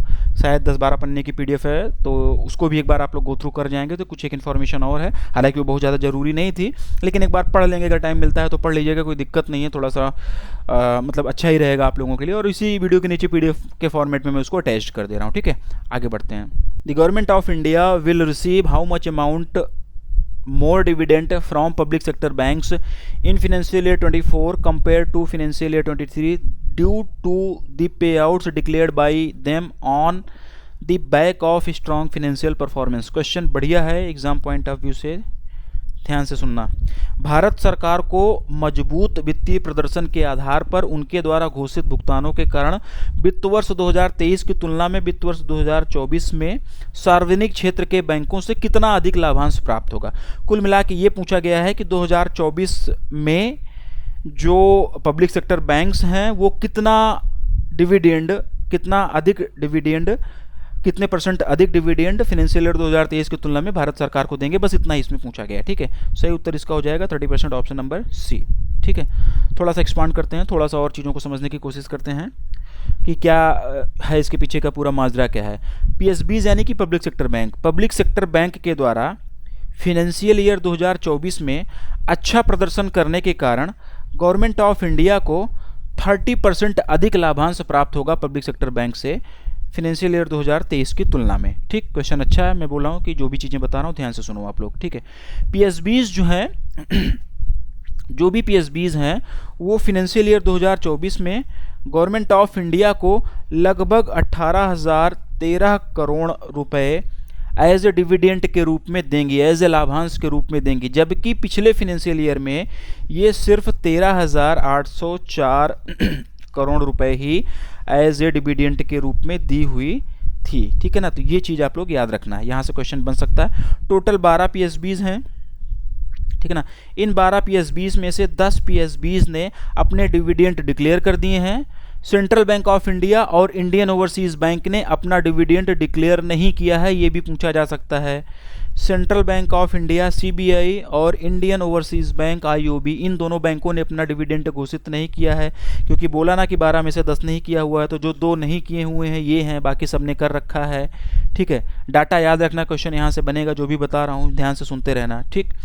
PSBs का नेट प्रॉफिट जो है वो 37% ईयर ऑन ईयर इंक्रीज़ हुआ है और ये बढ़कर 1,41,203 करोड़ रुपए हो गया है फिनेंशियल ईयर 2024 में। ठीक, सबसे ज़्यादा डिविडेंड पे करने वाले टॉप 4 पीएसबीज कौन से हैं उनके भी नाम मैं बता रहा हूँ, जो सबसे ज़्यादा डिविडेंड भारत सरकार को देंगे। पहले पर एसबीआई है जो सबसे ज़्यादा देगा, सेकंड नंबर पर बीओबी है जो सबसे ज़्यादा डिविडेंड देगा, थर्ड नंबर पर कैनरा बैंक है, फोर्थ नंबर पर इंडियन बैंक है।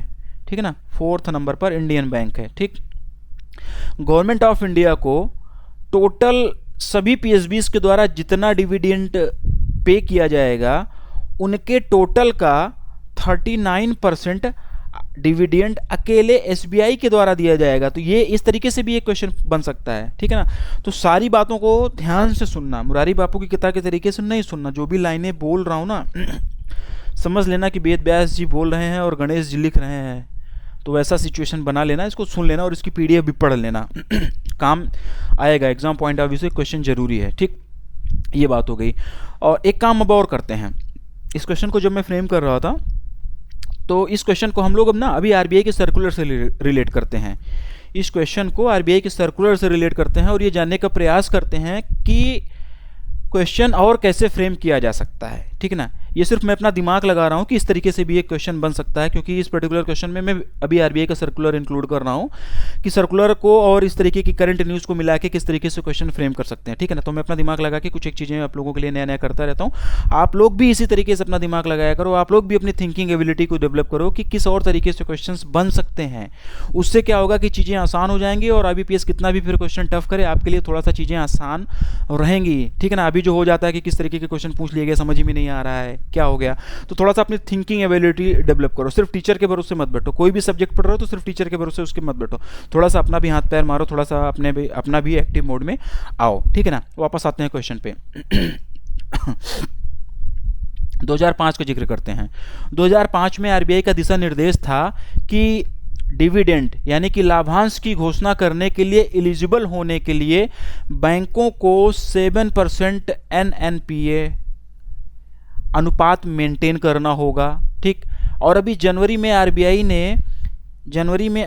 ने 6% से कम नेट एनपीए अनुपात वाले बैंकों को लाभांश घोषित करने की अनुमति देने का प्रस्ताव रख दिया और ये बोला कि ये जो अनुमति दी जा रही है, ये जो प्रस्ताव है फिनेंशियल ईयर 2025 से लागू हो जाएंगे। ठीक, और आरबीआई ने ये भी कहा कि डिविडेंड डिक्लेयर करने के लिए एलिजिबल होने के लिए कॉमर्शियल बैंक्स के पास मिनिमम टोटल कैपिटल एडिक्वेसी 11.5% होनी चाहिए। ठीक, तो ये इस सर्कुलर से रिलेटेड 7% था पहले, फिर 6% किया गया, फिर कैपिटल एडिक्वेसी रेशियो बताया गया आप लोगों को, ये सारी चीज़ें बताई गई कि किस कंडीशन में कमर्शियल बैंकें अपना डिविडेंड वगैरह घोषित कर सकती हैं ना, ये सारी चीज़ें बताई गई। तो ये सर्कुलर से भी रिलेट कर रही हैं कहीं ना कहीं चीज़ें। ठीक है ना, तो ये बात हो गई कि इस क्वेश्चन को आरबीआई सर्कुलर से कैसे हम लोग रिलेट कर सकते हैं। ठीक है ना, एक मैंने थोड़ा सा अपना दिमाग लगा के कुछ एक चीज़ें कुछ नया करने का प्रयास किया है। ऐसे बहुत से तरीके हैं जहाँ से क्वेश्चन फ्रेम किए जा सकते हैं। ठीक है ना, तो ध्यान से आप लोग पढ़ते रहो और ध्यान से एक दूसरे क्वेश्चन को एक दूसरे से इंटरकनेक्ट करने की कोशिश किया करो। सर्कुलर अगर कोई आ रहा है तो उस क्वेश्चन को उसको करंट बैंकिंग फिनेंशियल न्यूज़ से कैसे कनेक्ट कर सकते हैं, इस तरीके से थोड़ा सा अपना दिमाग लगाया करो, थोड़ा सा थिंकिंग एबिलिटी डेवलप करो, चीज़ें बहुत आसान हो जाएंगी। कंटेंट बहुत अच्छा आप लोगों को मिल रहा है, बहुत डीप में जाके बहुत सारी चीज़ें आपको दी जा रही हैं। बस ये है कि आप लोगों को भी उतनी मेहनत करनी पड़ेगी और थोड़ा सा खुद से भी हाथ पैर मारने होंगे। प्रीवियस ईयर्स के पेपर वगैरह भी देख लिया करो कहीं ना कहीं से। हालांकि ऐप पे मैंने डाल रखा है, अगर ऐप पे अगर आप देख रहे होंगे तो प्रीवियस ईयर्स के पेपर मैंने डाल रखा है कि किस तरीके से क्वेश्चंस आए हुए थे। ठीक है ना, और इस पर्टिकुलर क्वेश्चन का पीडीएफ भी आप लोग एक बार जरूर पढ़ना, क्वेश्चन इंपॉर्टेंट है ये एग्जाम पॉइंट ऑफ व्यू से। आगे बढ़ते हैं। निम्नलिखित में से किस संगठन ने भारत में एयरबस हेलीकॉप्टर्स की खरीद के लिए वित्त पोषण के लिए एयरबस हेलीकॉप्टर्स के साथ में एक समझौता ज्ञापन पर हस्ताक्षर किया है? ऑप्शन आप लोगों के सामने दिए गए हैं। सही उत्तर जिसका हो जाएगा वो हो जाएगा सिडबी। ठीक है ना,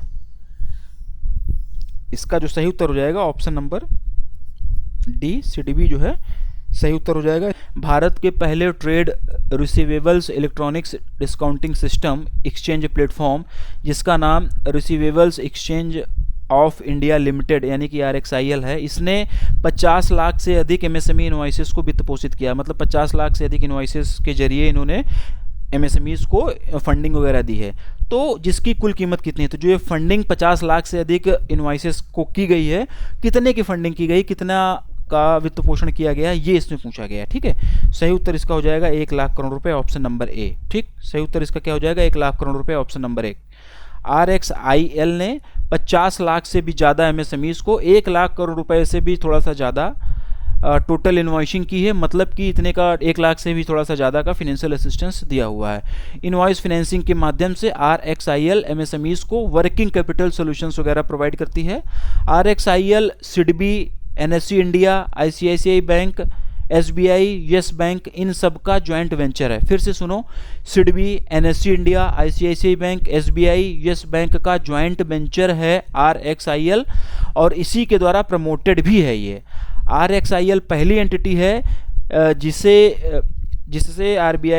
जिसको RBI से अप्रूवल मिला था 2016 में ट्रेडियस एक्सचेंज प्लेटफॉर्म लॉन्च करने के लिए। ठीक है ना, तो बस इतना ही करते हैं, और ज़्यादा डीप में जाने की ज़रूरत नहीं है। अगले क्वेश्चन की तरफ हम लोग बढ़ते हैं। HDFC बैंक ने हाल ही में प्रोटीन गवर्नेंस टेक्नोलॉजीज़ में अपनी पूरी कितनी हिस्सेदारी खुले बाजार लेन देन के माध्यम से 150 करोड़ रुपए में बेच दी है, ये इसमें पूछा गया है। और इसका जो सही उत्तर हो जाएगा 3.20। ठीक है ना, 150 करोड़ रुपए का भी नाम याद रखना, HDFC बैंक का नाम याद रखना, प्रोटीन टेक्नोलॉजीज याद रखना। ठीक, HDFC बैंक ने अभी हाल ही में 3.20% का स्टेक जो है प्रोटीन टेक्नोलॉजीज में 150 करोड़ रुपए के ओपन मार्केट ट्रांजेक्शंस के जरिए बेच दिया हुआ है। हाल ही में किस बीमा कंपनी ने नो झंझट लाइफ इंश्योरेंस फटाफट अभियान शुरू किया हुआ है? ऑप्शन आप लोगों के सामने दिया गया है। सही उत्तर उसका हो जाएगा HDFC life insurance, option number C. गैर बीमा उत्पादों के वितरण को सुविधाजनक बनाने के लिए SBI जनरल इंश्योरेंस ने हाल ही में किस लघु वित्त बैंक के साथ रणनीतिक बैंक इंश्योरेंस साझेदारी समझौते पर हस्ताक्षर किए हैं? क्वेश्चन का हिंदी में मतलब है। ऑप्शंस जो हैं आप लोगों के सामने दिए गए हैं। ठीक है, सही उत्तर इसका हो जाएगा जन small finance bank, option number ए। ट्रैक्टर और कृषि उत्पादों को खरीदने वाले किसानों को वित्तीय समाधान प्रदान करने के लिए हाल ही में किस बैंक ने VST टिलर्स ट्रैक्टर्स लिमिटेड के साथ में एक समझौता ज्ञापन पर हस्ताक्षर किया है? क्वेश्चन का हिंदी में मतलब। ऑप्शन सामने आप लोगों के हैं, axis bank is the right answer. अंतर्राष्ट्रीय धन हस्तांतरण को सरल बनाने के लिए किस कंपनी ने हाल ही में TC पे नाम से एक नई डिजिटल सुविधा शुरू की है? ये इसका हिंदी में मतलब है। ऑप्शन आप लोगों के सामने हैं, सही उत्तर होगा थॉमस कुक इंडिया लिमिटेड। हाल ही में 3 वर्ष की अवधि के लिए IDFC फर्स्ट बैंक के पूर्णकालिक कार्यकारी निदेशक के रूप में किसे नियुक्त किया गया है? ये इसका हिंदी में मतलब है। ऑप्शन आप लोगों के सामने है, Pradeep Natarajan, option number A is the right answer. ठीक है, हाल ही में SBI ने CCIL IFSC लिमिटेड में 6.125 करोड़ रुपए में कितने प्रतिशत हिस्सेदारी हासिल की है? ये इसमें पूछा गया है। ठीक है, सही उत्तर इसका क्या हो जाएगा? 6.125%। ठीक है ना, RBI द्वारा जारी दिशा निर्देशों का पालन न करने के कारण हाल ही में RBI द्वारा कर्नाटका बैंक पर कितना जुर्माना लगाया गया है?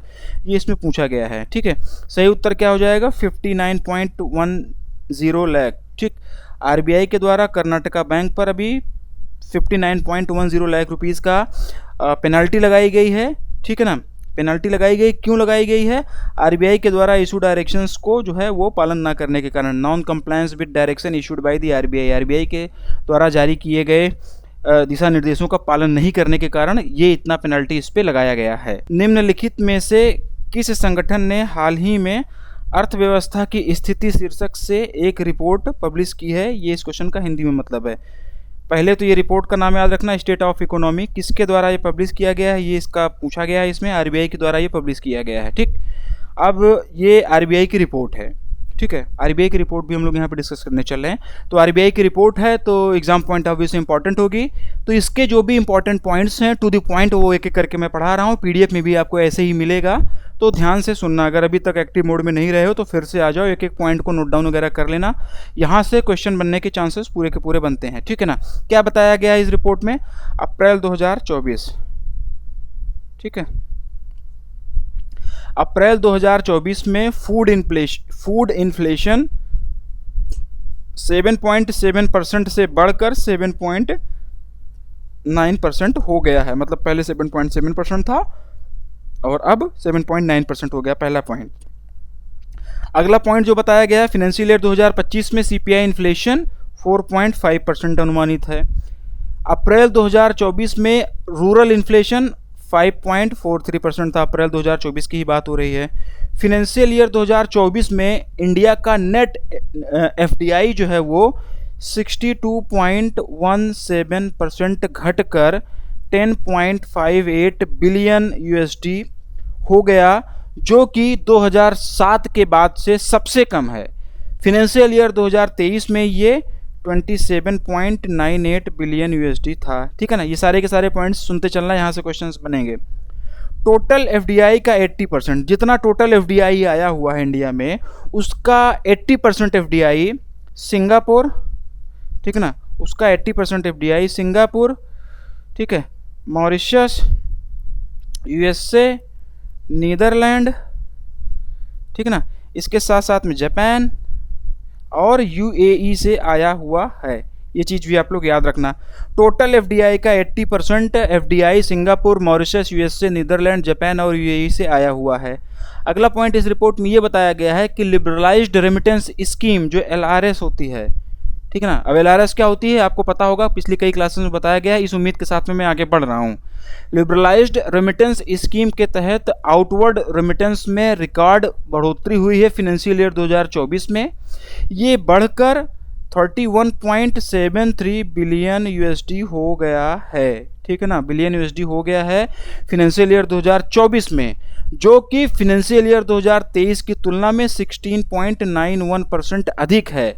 फिनेंशियल ईयर 2023 में ये जो था 27.14 बिलियन यूएसडी था, ठीक है ना। तो ये चीज़ भी आप लोग याद रखना, कंपेरेटिव तरीके से पढ़ेंगे 23 और 24 का दोनों, तो फिर आपको ये भी पता चलेगा कि 24 में कितना है, 23 में कितना हुआ, कितना परसेंट बढ़ गया, सब चीज़ आपको याद रहेगा इस तरीके से, ठीक है।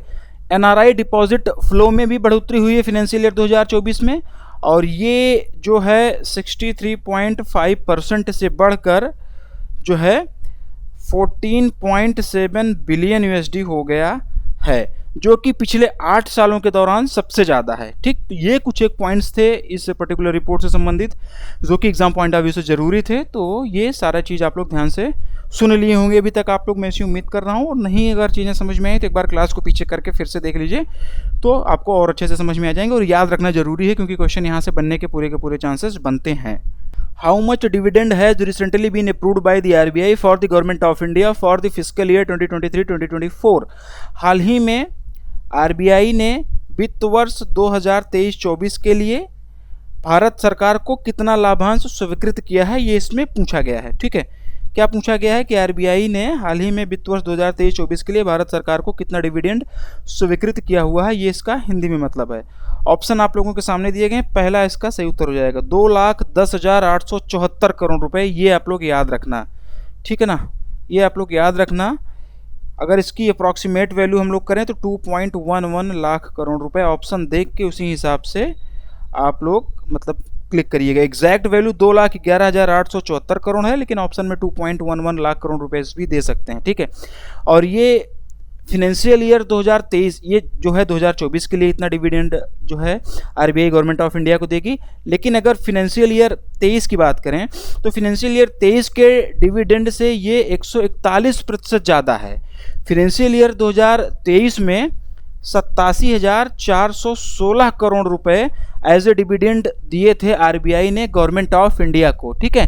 तो 23 से 24 की तुलना में ये 141% ज़्यादा, क्योंकि 23 में देखो ना 87,416 करोड़ ही था, और इसमें ये 2,10,874 करोड़ रुपए हो गया है, ठीक है।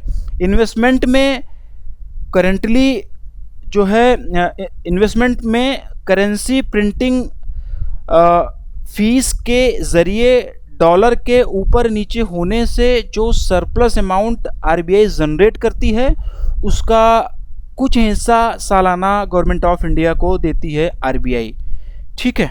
डिविडेंड की अगर हम लोग बात करें तो, ठीक है, डिविडेंड की अगर हम लोग बात करें तो ये चीज़ मैं थोड़ा सा और क्लियरिटी आप लोगों को दे रहा हूँ कि इन्वेस्टमेंट से, पहली चीज़ जान लो कि इन्वेस्टमेंट से जो पैसा आरबीआई के पास में आ रहा है।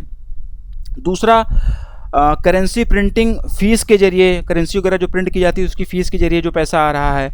डॉलर अगर ऊपर नीचे हो रहा है ठीक है, तो उससे जो पैसा आ रहा है, तो जो सरप्लस अमाउंट होता है, जो आरबीआई इन सब एक्टिविटीज़ से सरप्लस अमाउंट जनरेट करती है, उसका कुछ हिस्सा गवर्नमेंट ऑफ इंडिया को हर साल एज ए डिविडेंड के रूप में ये देती है। ठीक है, बिमल जालान की अध्यक्षता में एक एक्सपर्ट कमेटी बनाई गई थी, जिसने अपने सुझाव में ये कहा था कि सरप्लस अमाउंट को गवर्नमेंट ऑफ इंडिया को दे देना चाहिए। कमेटी ने यह भी सुझाव दिया था कि आरबीआई को अपनी बैलेंस शीट में कॉन्टिजेंट रिस्क बफर यानी कि सीआरबी, सुनना ध्यान से, सब टेक्निकल चीज़ें चल रही हैं थोड़ा सा, जो कमेटी थी उसने ये भी सुझाव दिया था कि आरबीआई को अपनी बैलेंस शीट में कॉन्टिजेंट रिस्क बफर सीआरबी 6.5% से 5.5% के बीच में मेंटेन करना होता है। ठीक है, उसके बाद में जो सरप्लस अमाउंट होगा उसको गवर्नमेंट ऑफ इंडिया को दे सकती है। इतना मेंटेन करने के बाद में जो सरप्लस अमाउंट होगा उसका कुछ हिस्सा गवर्नमेंट ऑफ इंडिया को दे सकती है, ऐसा मैंडेटरी नहीं किया गया था। उसी आधार पर ये surplus amount government of India को आरबीआई के द्वारा दिया जाता है। तो ये क्वेश्चन बढ़िया था, ये चीज़ आप लोगों को समझ में आ गई होगी, ऐसी उम्मीद मैं कर रहा हूँ। आगे बढ़ता हूँ। The international financial services centre authority IFSCA has constituted an expert committee to position GIFT IFSC as a global commodity trading hub. Who is the head of this expert committee? ठीक है, अंतर्राष्ट्रीय वित्तीय सेवा केंद्र प्राधिकरण ने गिफ्ट IFSC को global commodity trading hub के रूप में स्थापित करने के लिए एक विशेषज्ञ समिति का गठन किया। इस विशेषज्ञ समिति का प्रमुख कौन है, ये इसमें पूछा गया है। सही उत्तर हो जाएगा Rajiv Kher, option number D.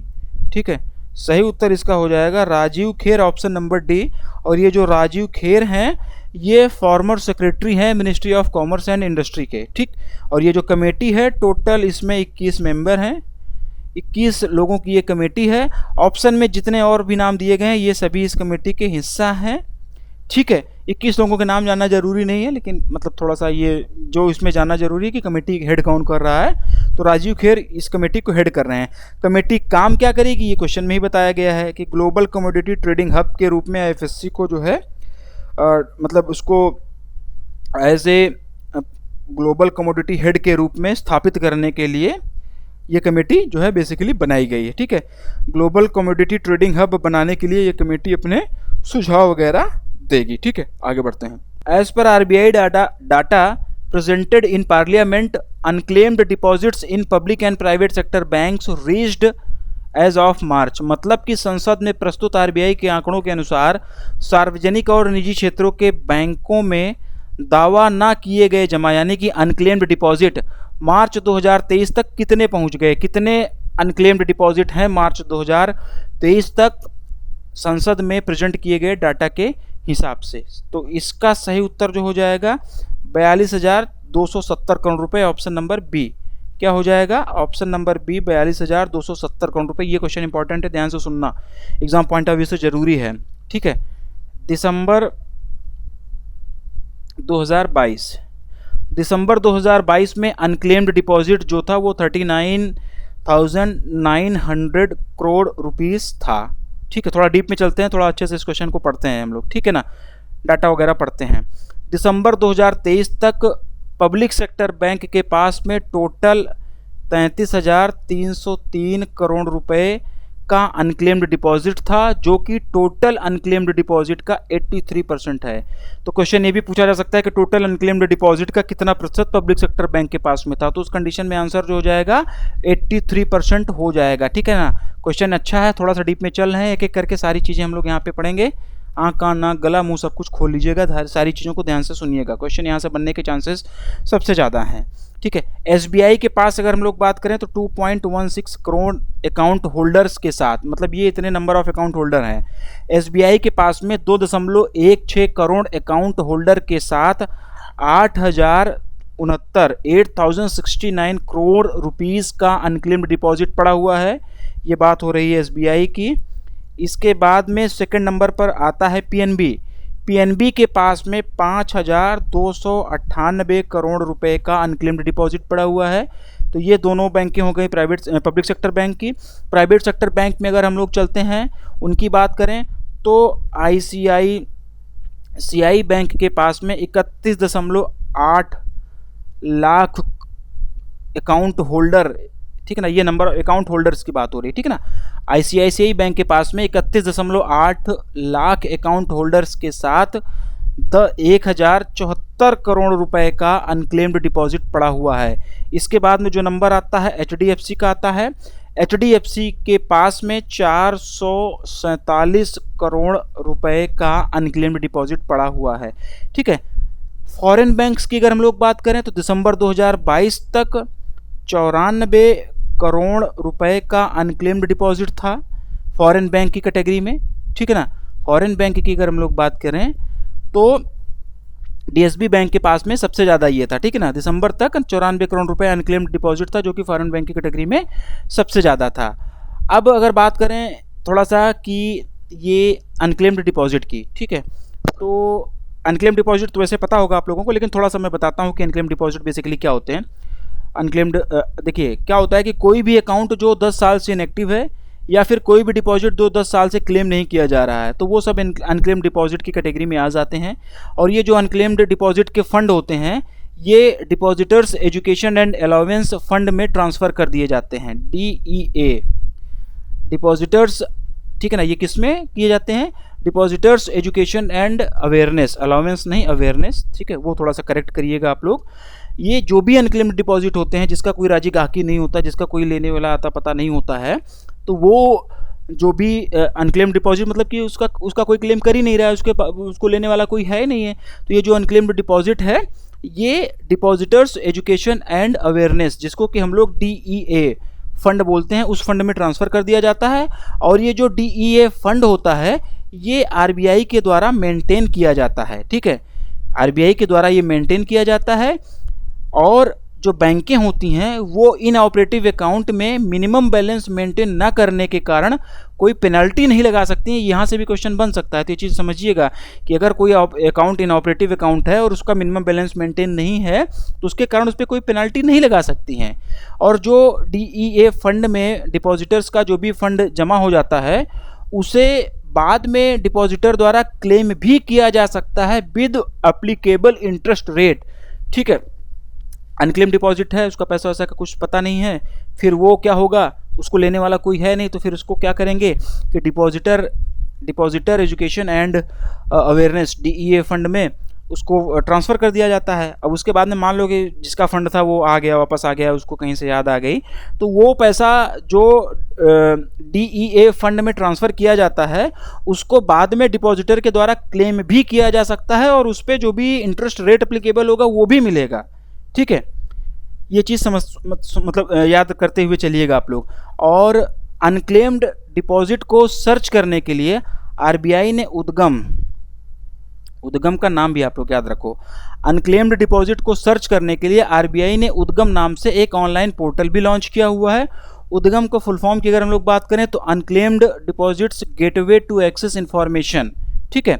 मार्च 2024 तक का अगर आंकड़ा हम लोग ले लें तो मार्च 2024 तक टोटल 30 बैंकों ने, ठीक है ना, नंबर ऑफ बैंक्स कितनी है? 30 बैंक्स, ठीक है। मार्च 2024 तक 30 बैंकों ने उद्गम पोर्टल में पार्टिसिपेट कर लिया है, ठीक है। और ये जो अनक्लेम्ड डिपॉजिट बढ़ा हुआ है ये 28% बढ़ा हुआ है। ये कुछ एक फैक्ट्स थे, क्वेश्चन अच्छा था एग्जाम पॉइंट ऑफ व्यू से, सारी चीज़ें यहाँ पे आप लोगों को बताई गई हैं। कुछ एक चीज़ें अगर नहीं समझ में आई वीडियो पीछे करके देखिएगा, अदरवाइज इसकी PDF मिलेगी। थोड़े बहुत अगर कुछ डाउट रहते हैं उसको पढ़ेंगे, थोड़ी बहुत क्लियरिटी और आ जाएगी, मतलब फिर तो PDF में सारी चीज़ें क्लियर हो ही जानी है मैक्सिमम। एक बार आप वीडियो क्लास देख रहे हैं फिर वीडियो पढ़ेंगे, PDF को पढ़ेंगे तो रिवीजन आपका अच्छे से हो जाएगा और चीज़ें क्लियर हो जाएंगी, ठीक है। आगे बढ़ते हैं। In order to modernise its core banking technology which bank has recently signed a deal with TCS Tata consultancy services. अपनी कोर बैंकिंग तकनीकी को आधुनिक बनाने के लिए किस बैंक ने हाल ही में टाटा कंसल्टेंसी सर्विसेज के साथ में एक समझौता किया हुआ है, ये इसमें पूछा गया है। ऑप्शन नंबर है बर्गन बैंक, ये इसका सही उत्तर हो जाएगा। बर्गन बैंक की अगर हम लोग बात करें तो ये कुवैत की बैंक है, कुवैत एक देश है पता ही होगा, तो उसकी ये बैंक है बर्गन बैंक। और इसी ने भी हाल ही में TCS के साथ में एक MOU साइन किया हुआ है जिससे कि जो बर्गन बैंक की कोर बैंकिंग टेक्नोलॉजी है उसको और ज़्यादा मॉडर्नाइज किया जा सके और ज़्यादा आधुनिक बनाया जा सके। Who has recently been appointed as non executive part time chairman of the ICICI bank. हाल ही में ICICI बैंक के गैर कार्यकारी अंशकालिक अध्यक्ष के रूप में किसे नियुक्त किया गया है, ये इस क्वेश्चन का हिंदी में मतलब है। ऑप्शन दिया गया है Pradeep Kumar Sinha, option number D is the right answer. One liner ही करेंगे, बहुत ज़्यादा डीप में नहीं जाएंगे। और प्रदीप कुमार सिन्हा जी ने गिरीश चंद्र चतुर्वेदी जी को सक्सीड किया हुआ है। इनका कार्यकाल जो है वो 1 जुलाई 2024 से अगले 3 सालों के लिए इनका कार्यकाल रहेगा। How much penalty has recently been imposed by the RBI on Hero FinCorp for fair practices code violation. हाल ही में RBI द्वारा हीरो फिनकॉर्प पर फेयर प्रैक्टिस कोड के उल्लंघन के लिए कितना जुर्माना लगाया गया है, ये इसमें पूछा गया है। सही उत्तर इसका हो जाएगा 3.1 लाख, ऑप्शन नंबर सी। क्यों लगाया गया है ये क्वेश्चन में ही बता दिया गया है। Next, how much penalty has recently been imposed by the prudential authority of South African reserve bank on SBI South Africa branch for violating anti money laundering laws in South Africa. दक्षिण अफ्रीकी reserve bank के prudential authority ने हाल ही में दक्षिण Africa में anti money laundering कानूनों का उल्लंघन करने के लिए स्टेट बैंक ऑफ इंडिया की दक्षिण अफ्रीका शाखा पर कितना जुर्माना लगाया गया है, ये इसमें पूछा गया है। ऑप्शन दिए गए हैं, सही उत्तर इसका हो जाएगा 10 मिलियन रैंड। ठीक है ना, 10 मिलियन रैंड, ये वहाँ की करेंसी है। INR में अगर हम लोग इसकी बात करेंगे तो 4.5 करोड़ रुपीज़ ये INR में हो जाएगा। किसके द्वारा जुर्माना लगाया, किस पे लगाया गया, कितना लगाया गया, सब कुछ क्वेश्चन में दिया गया है। तो क्वेश्चन एक बार फिर से पढ़ लो। कई सारी इन्फॉर्मेशन हमको आपको क्वेश्चन से भी मिलती है। क्वेश्चन की फ्रेमिंग इस तरीके से की जाती है। ठीक है, तो क्वेश्चन भी अच्छे से पढ़ा करो, क्योंकि ऐसा तो है नहीं कि एग्जाम में डिक्टो ऐसे ही क्वेश्चन आ जाएगा। क्वेश्चन की फ्रेमिंग तो किसी भी तरीके से कर सकते हैं, तो उसके लिए हमको मेंटली प्रिपेयर रहना होगा। तो उसके लिए हमको करना क्या है कि क्वेश्चन को भी ध्यान से समझना होता है। एक बार यहाँ पर मैं थोड़ा सा GDP का भी एक आंकड़ा दे देता हूँ, अलग से क्वेश्चन नहीं फ्रेम किया है। GDP अभी छोड़ रहा हूँ, मैंने बताया हुआ है ना कि GDP एग्ज़ाम टाइम पर एक बार मैं करा दूंगा, लेकिन बीच बीच में थोड़ा बहुत ऐसे बताता रहता हूँ जिससे एकदम से ब्लैंक ना हो जाए। तो गोल्डमैन सैक की अगर हम लोग बात करें तो गोल्डमैन सैक ने कैलेंडर ईयर 2024 के लिए इंडिया की GDP 6.7% अनुमानित की है। मूडीज़ की अगर हम लोग बात करें तो मूडीज़ ने फिनेंशियल ईयर 2025 के लिए इंडिया की GDP 6.6% प्रोजेक्ट किया हुआ है। फिनेंशियल ईयर 26 के लिए जो GDP प्रोजेक्ट किया हुआ है 6.2% का किया हुआ है। आगे बढ़ते हैं। In order to simplify the process of filing health insurance claims which ministry is set to launch a unified portal named national health claim exchange NHCX। Question बढ़िया है। ठीक है, स्वास्थ्य बीमा को दाखिल करने की प्रक्रिया को सरल बनाने के लिए कौन सा मंत्रालय राष्ट्रीय स्वास्थ्य दावा एक्सचेंज नामक एक एकीकृत पोर्टल लॉन्च करने के लिए तैयार है, यानी कि लॉन्च करने जा रहा है। सही उत्तर हो जाएगा इसका option number A, ministry of health and family welfare. ठीक है, ministry of health and family welfare जो है वो अभी मतलब ministry of health and family welfare national health and claim exchange NHCX नाम से एक यूनिफाइड पोर्टल लॉन्च करने के लिए तैयार है, जो कि स्वास्थ्य बीमा का जो भी क्लेम्स होता है उसको जो फाइल करने का प्रक्रिया होती है उसको और आसान कर देगा, उसको आसान बना देगा। ठीक है, अगले 2-3 महीनों के दौरान ये पोर्टल जो है वो लॉन्च कर दिया जाएगा। ये डेडलाइन भी आप लोग याद रखना। ठीक है ना, 2 से 3 महीनों के दौरान इसको लॉन्च करने का प्लान है इसका। ठीक, आयुष्मान भारत डिजिटल मिशन के तहत आयुष्मान डिजिटल भारत मिशन के एक पार्ट के रूप में नेशनल हेल्थ अथॉरिटी के द्वारा NHCX डेवलप किया जा रहा है। ठीक, ये चीज़ भी आप लोग याद रखना। ये portal health insurance companies, hospitals और इंश्योरेंस पॉलिसी होल्डर्स के बीच में एक सिंगल विंडो प्लेटफॉर्म के रूप में काम करेगा। मतलब इन तीनों को एक ही प्लेटफॉर्म पे ले आएगा। एक सिंगल विंडो, मीडिएटर वगैरह की ज़रूरत नहीं होगी। एक ही प्लेटफॉर्म से जो भी हेल्थ इंश्योरेंस कंपनीज़ होती हैं, जो हॉस्पिटल्स होते हैं, जो इंश्योरेंस पॉलिसी होल्डर्स होते हैं, एक ही प्लेटफॉर्म पे सब लोग रहेंगे। वहाँ से प्रोसेस और ज़्यादा ईजी हो जाएगा। ठीक है, इसके साथ साथ में हेल्थ इंश्योरेंस क्लेम सेटलमेंट को और ज़्यादा ईजियर और ज़्यादा फास्टर बनाएगा ये पोर्टल। ठीक, आगे बढ़ते हैं। How much monetary penalty has recently been imposed by the RBI on ICICI Bank and Yes Bank respectively for violating banking rules? हाल ही में आरबीआई ने बैंकिंग नियमों का उल्लंघन करने के लिए आईसीआईसीआई बैंक और यस बैंक पर क्रमशः कितना जुर्माना लगाया है, ये इस क्वेश्चन में पूछा है। ये इस क्वेश्चन का हिंदी में मतलब है। ठीक है, सही उत्तर जो इसका हो जाएगा, इसका सही उत्तर हो जाएगा ऑप्शन नंबर बी। ठीक, सही उत्तर हो जाएगा ऑप्शन नंबर बी, यानी कि 1 करोड़ और 91 लाख। ठीक है, 1 करोड़ और 91 लाख आईसीआईसीआई बैंक पर कितना लगाया है, 1 करोड़ रुपए का जुर्माना लगाया हुआ है। और यस बैंक की अगर हम लोग बात करेंगे तो 91 लाख रुपीस का लगाया है, रिस्पेक्टिवली लिखा गया है। इसका मतलब क्रमशः ऑप्शन में ये पलट के भी दे सकते थे, आप लोग गलत करके चले आते, तो ये लोग भी ये चीज़ भी आप लोग ध्यान रखना। तो आईसीआईसीआई बैंक पे जो जुर्माना लगाया गया है, लोन एंड एडवांसेस पर आरबीआई के दिशा निर्देशों का पालन न करने के कारण लगाया गया है। यस बैंक पे जो जुर्माना लगाया गया है वो इसलिए लगाया गया है क्योंकि जो जीरो बैलेंस अकाउंट होल्डर्स होते हैं उन पे यस बैंक ने चार्जेस वगैरह लगा दिए थे, उनके फीस चार्ज कर दिया हुआ था, इस वजह से उस पर ये जुर्माना लगाया गया है। In order to enhance public access, which organization has recently launched 3 major initiatives named Platform for Regulatory Application, Validation and Authorization, यानी कि प्रवाह पोर्टल। प्रवाह का फुल फॉर्म याद रखना आप लोग, RBI retail direct mobile application and A fintech repository. Question बढ़िया है, बहुत बढ़िया एग्जाम पॉइंट ऑफ व्यू से। ठीक है, सार्वजनिक पहुंच को बढ़ाने के लिए किस संगठन ने हाल ही में 3 प्रमुख पहलों की शुरुआत की? पहला पहल क्या है? Platform for regulatory application validation and authorisation, जिसको कि प्रवाह पोर्टल बोलते हैं। दूसरा है RBI retail direct mobile application. तीसरा है एक फिनटेक रिपोजिटरी। तो ये किसके द्वारा मतलब किया गया है, ये इसमें पूछा गया है। सही उत्तर इसका होगा reserve bank of India, option number ए। ठीक, आरबीआई ऑप्शन नंबर ये इसका सही उत्तर हो जाएगा। क्वेश्चन अच्छा एग्जाम पॉइंट ऑफ व्यू से, थोड़ा सा एक्सटेंड करेंगे, थोड़ा सा इसके बारे में जानेंगे। ठीक है, ये तीनों ही आरबीआई के द्वारा लॉन्च किए गए हैं। ठीक है ना, ये तीनों ही आरबीआई के द्वारा लॉन्च किए गए हैं, ध्यान रखना आप लोग। ठीक, ये तीनों ही आरबीआई के द्वारा लॉन्च किए गए हैं और इनका मुख्य उद्देश्य रेगुलेटरी प्रोसेसेस को इन्हेंस करना है, साथ ही साथ रिटेल इन्वेस्टमेंट और फिनटेक सेक्टर को भी बढ़ावा देना है। फिर से बोल रहा हूँ, प्रवाह का फुल फॉर्म याद कर लेना, क्वेश्चन यहाँ से बनने के चांसेस हैं, बन सकता है। ठीक है, प्रवाह पोर्टल के बारे में थोड़ा सा अगर हम लोग बात करें, क्या है प्रवाह पोर्टल?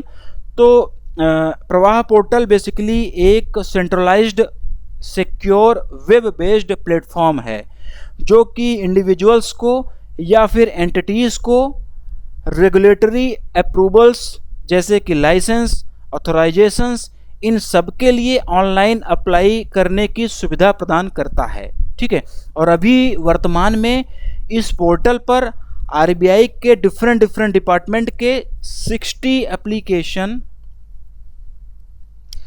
फॉर्म अवेलेबल हैं रेगुलेटरी अप्रूवल वगैरह लेने के लिए।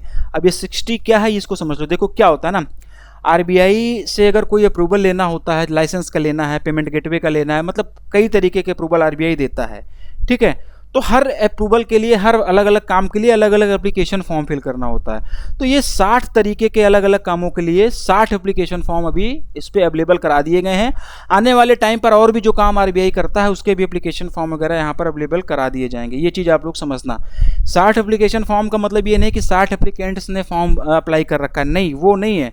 60 लोगों ने फॉर्म अप्लाई करके रखा है रेगुलेटरी अप्रूवल लेने के लिए, वो बात नहीं कह रहा हूँ। बात ये कह रहा हूँ कि इस पोर्टल पर 60 अलग अलग तरीके की सुविधाओं के लिए, 60 अलग अलग तरीके के रेगुलेटरी अप्रूवल्स के लिए अलग अलग फॉर्म पड़े हुए हैं। ये चीज़ इसका कहने का मतलब है। ठीक है ना, मतलब कि 60 प्रकार के फॉर्म अवेलेबल हैं, अलग अलग कामों के लिए अलग अलग अप्रूवल लेना पड़ता है, बताया ना, तो उसके लिए सबके लिए अलग अलग फॉर्म वगैरह करना होता है। तो ये 60 सुविधाओं के लिए अलग अलग फॉर्म अवेलेबल हैं इस पोर्टल पर अभी। ठीक, तो जो भी एप्लीकेशन होगी वो ऑनलाइन सबमिट की जा सकेगी प्रवाह पोर्टल के माध्यम से, ट्रैक की जा सकेगी प्रवाह पोर्टल के माध्यम से, उसका स्टेटस वगैरह भी देखा जा सकेगा प्रवाह पोर्टल के माध्यम से। अब बात कर लेते हैं RBI retail direct mobile application की। ठीक है, RBI retail direct mobile application की अगर हम लोग बात करें तो ये ऐप एंड्रॉयड और iOS दोनों यूजर्स के लिए अवेलेबल है। ये रिटेल इन्वेस्टर्स की हेल्प करेगा गवर्नमेंट सिक्योरिटीज़ को डायरेक्टली अपने मोबाइल फ़ोन से, मोबाइल ऐप के माध्यम से बाई और सेल करने में। प्राइमरी और सेकेंडरी मार्केट में ट्रांजैक्शंस को आसान बनाएगा ये RBI retail direct mobile application.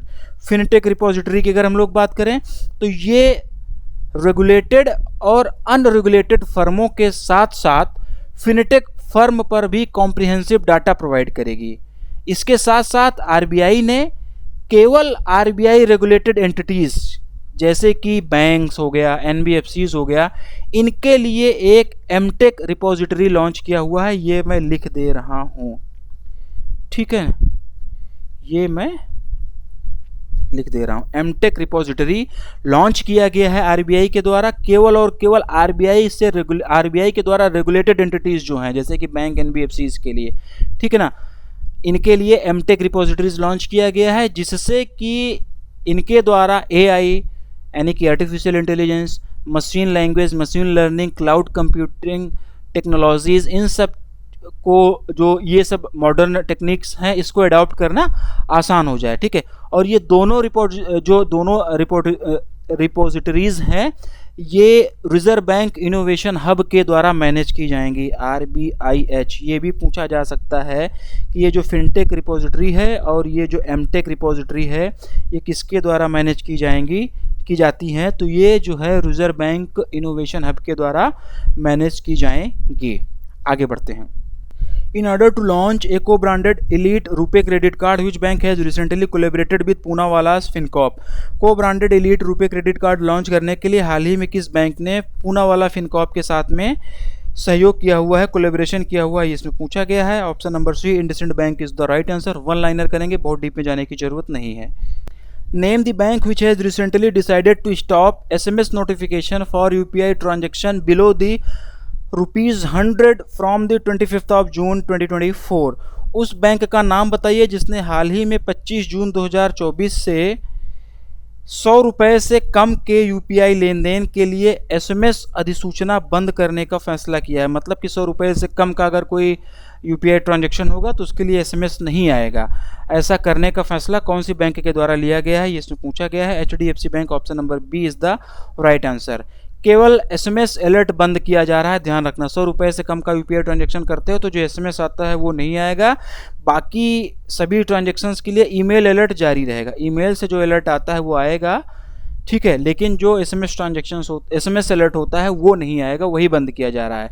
और इसको बंद करने के साथ में एचडीएफसी बैंक ने ये भी बताया था कि बल्क एसएमएस करने का खर्चा 40 करोड़ रुपए पर डे आ रहा है, ठीक है ना।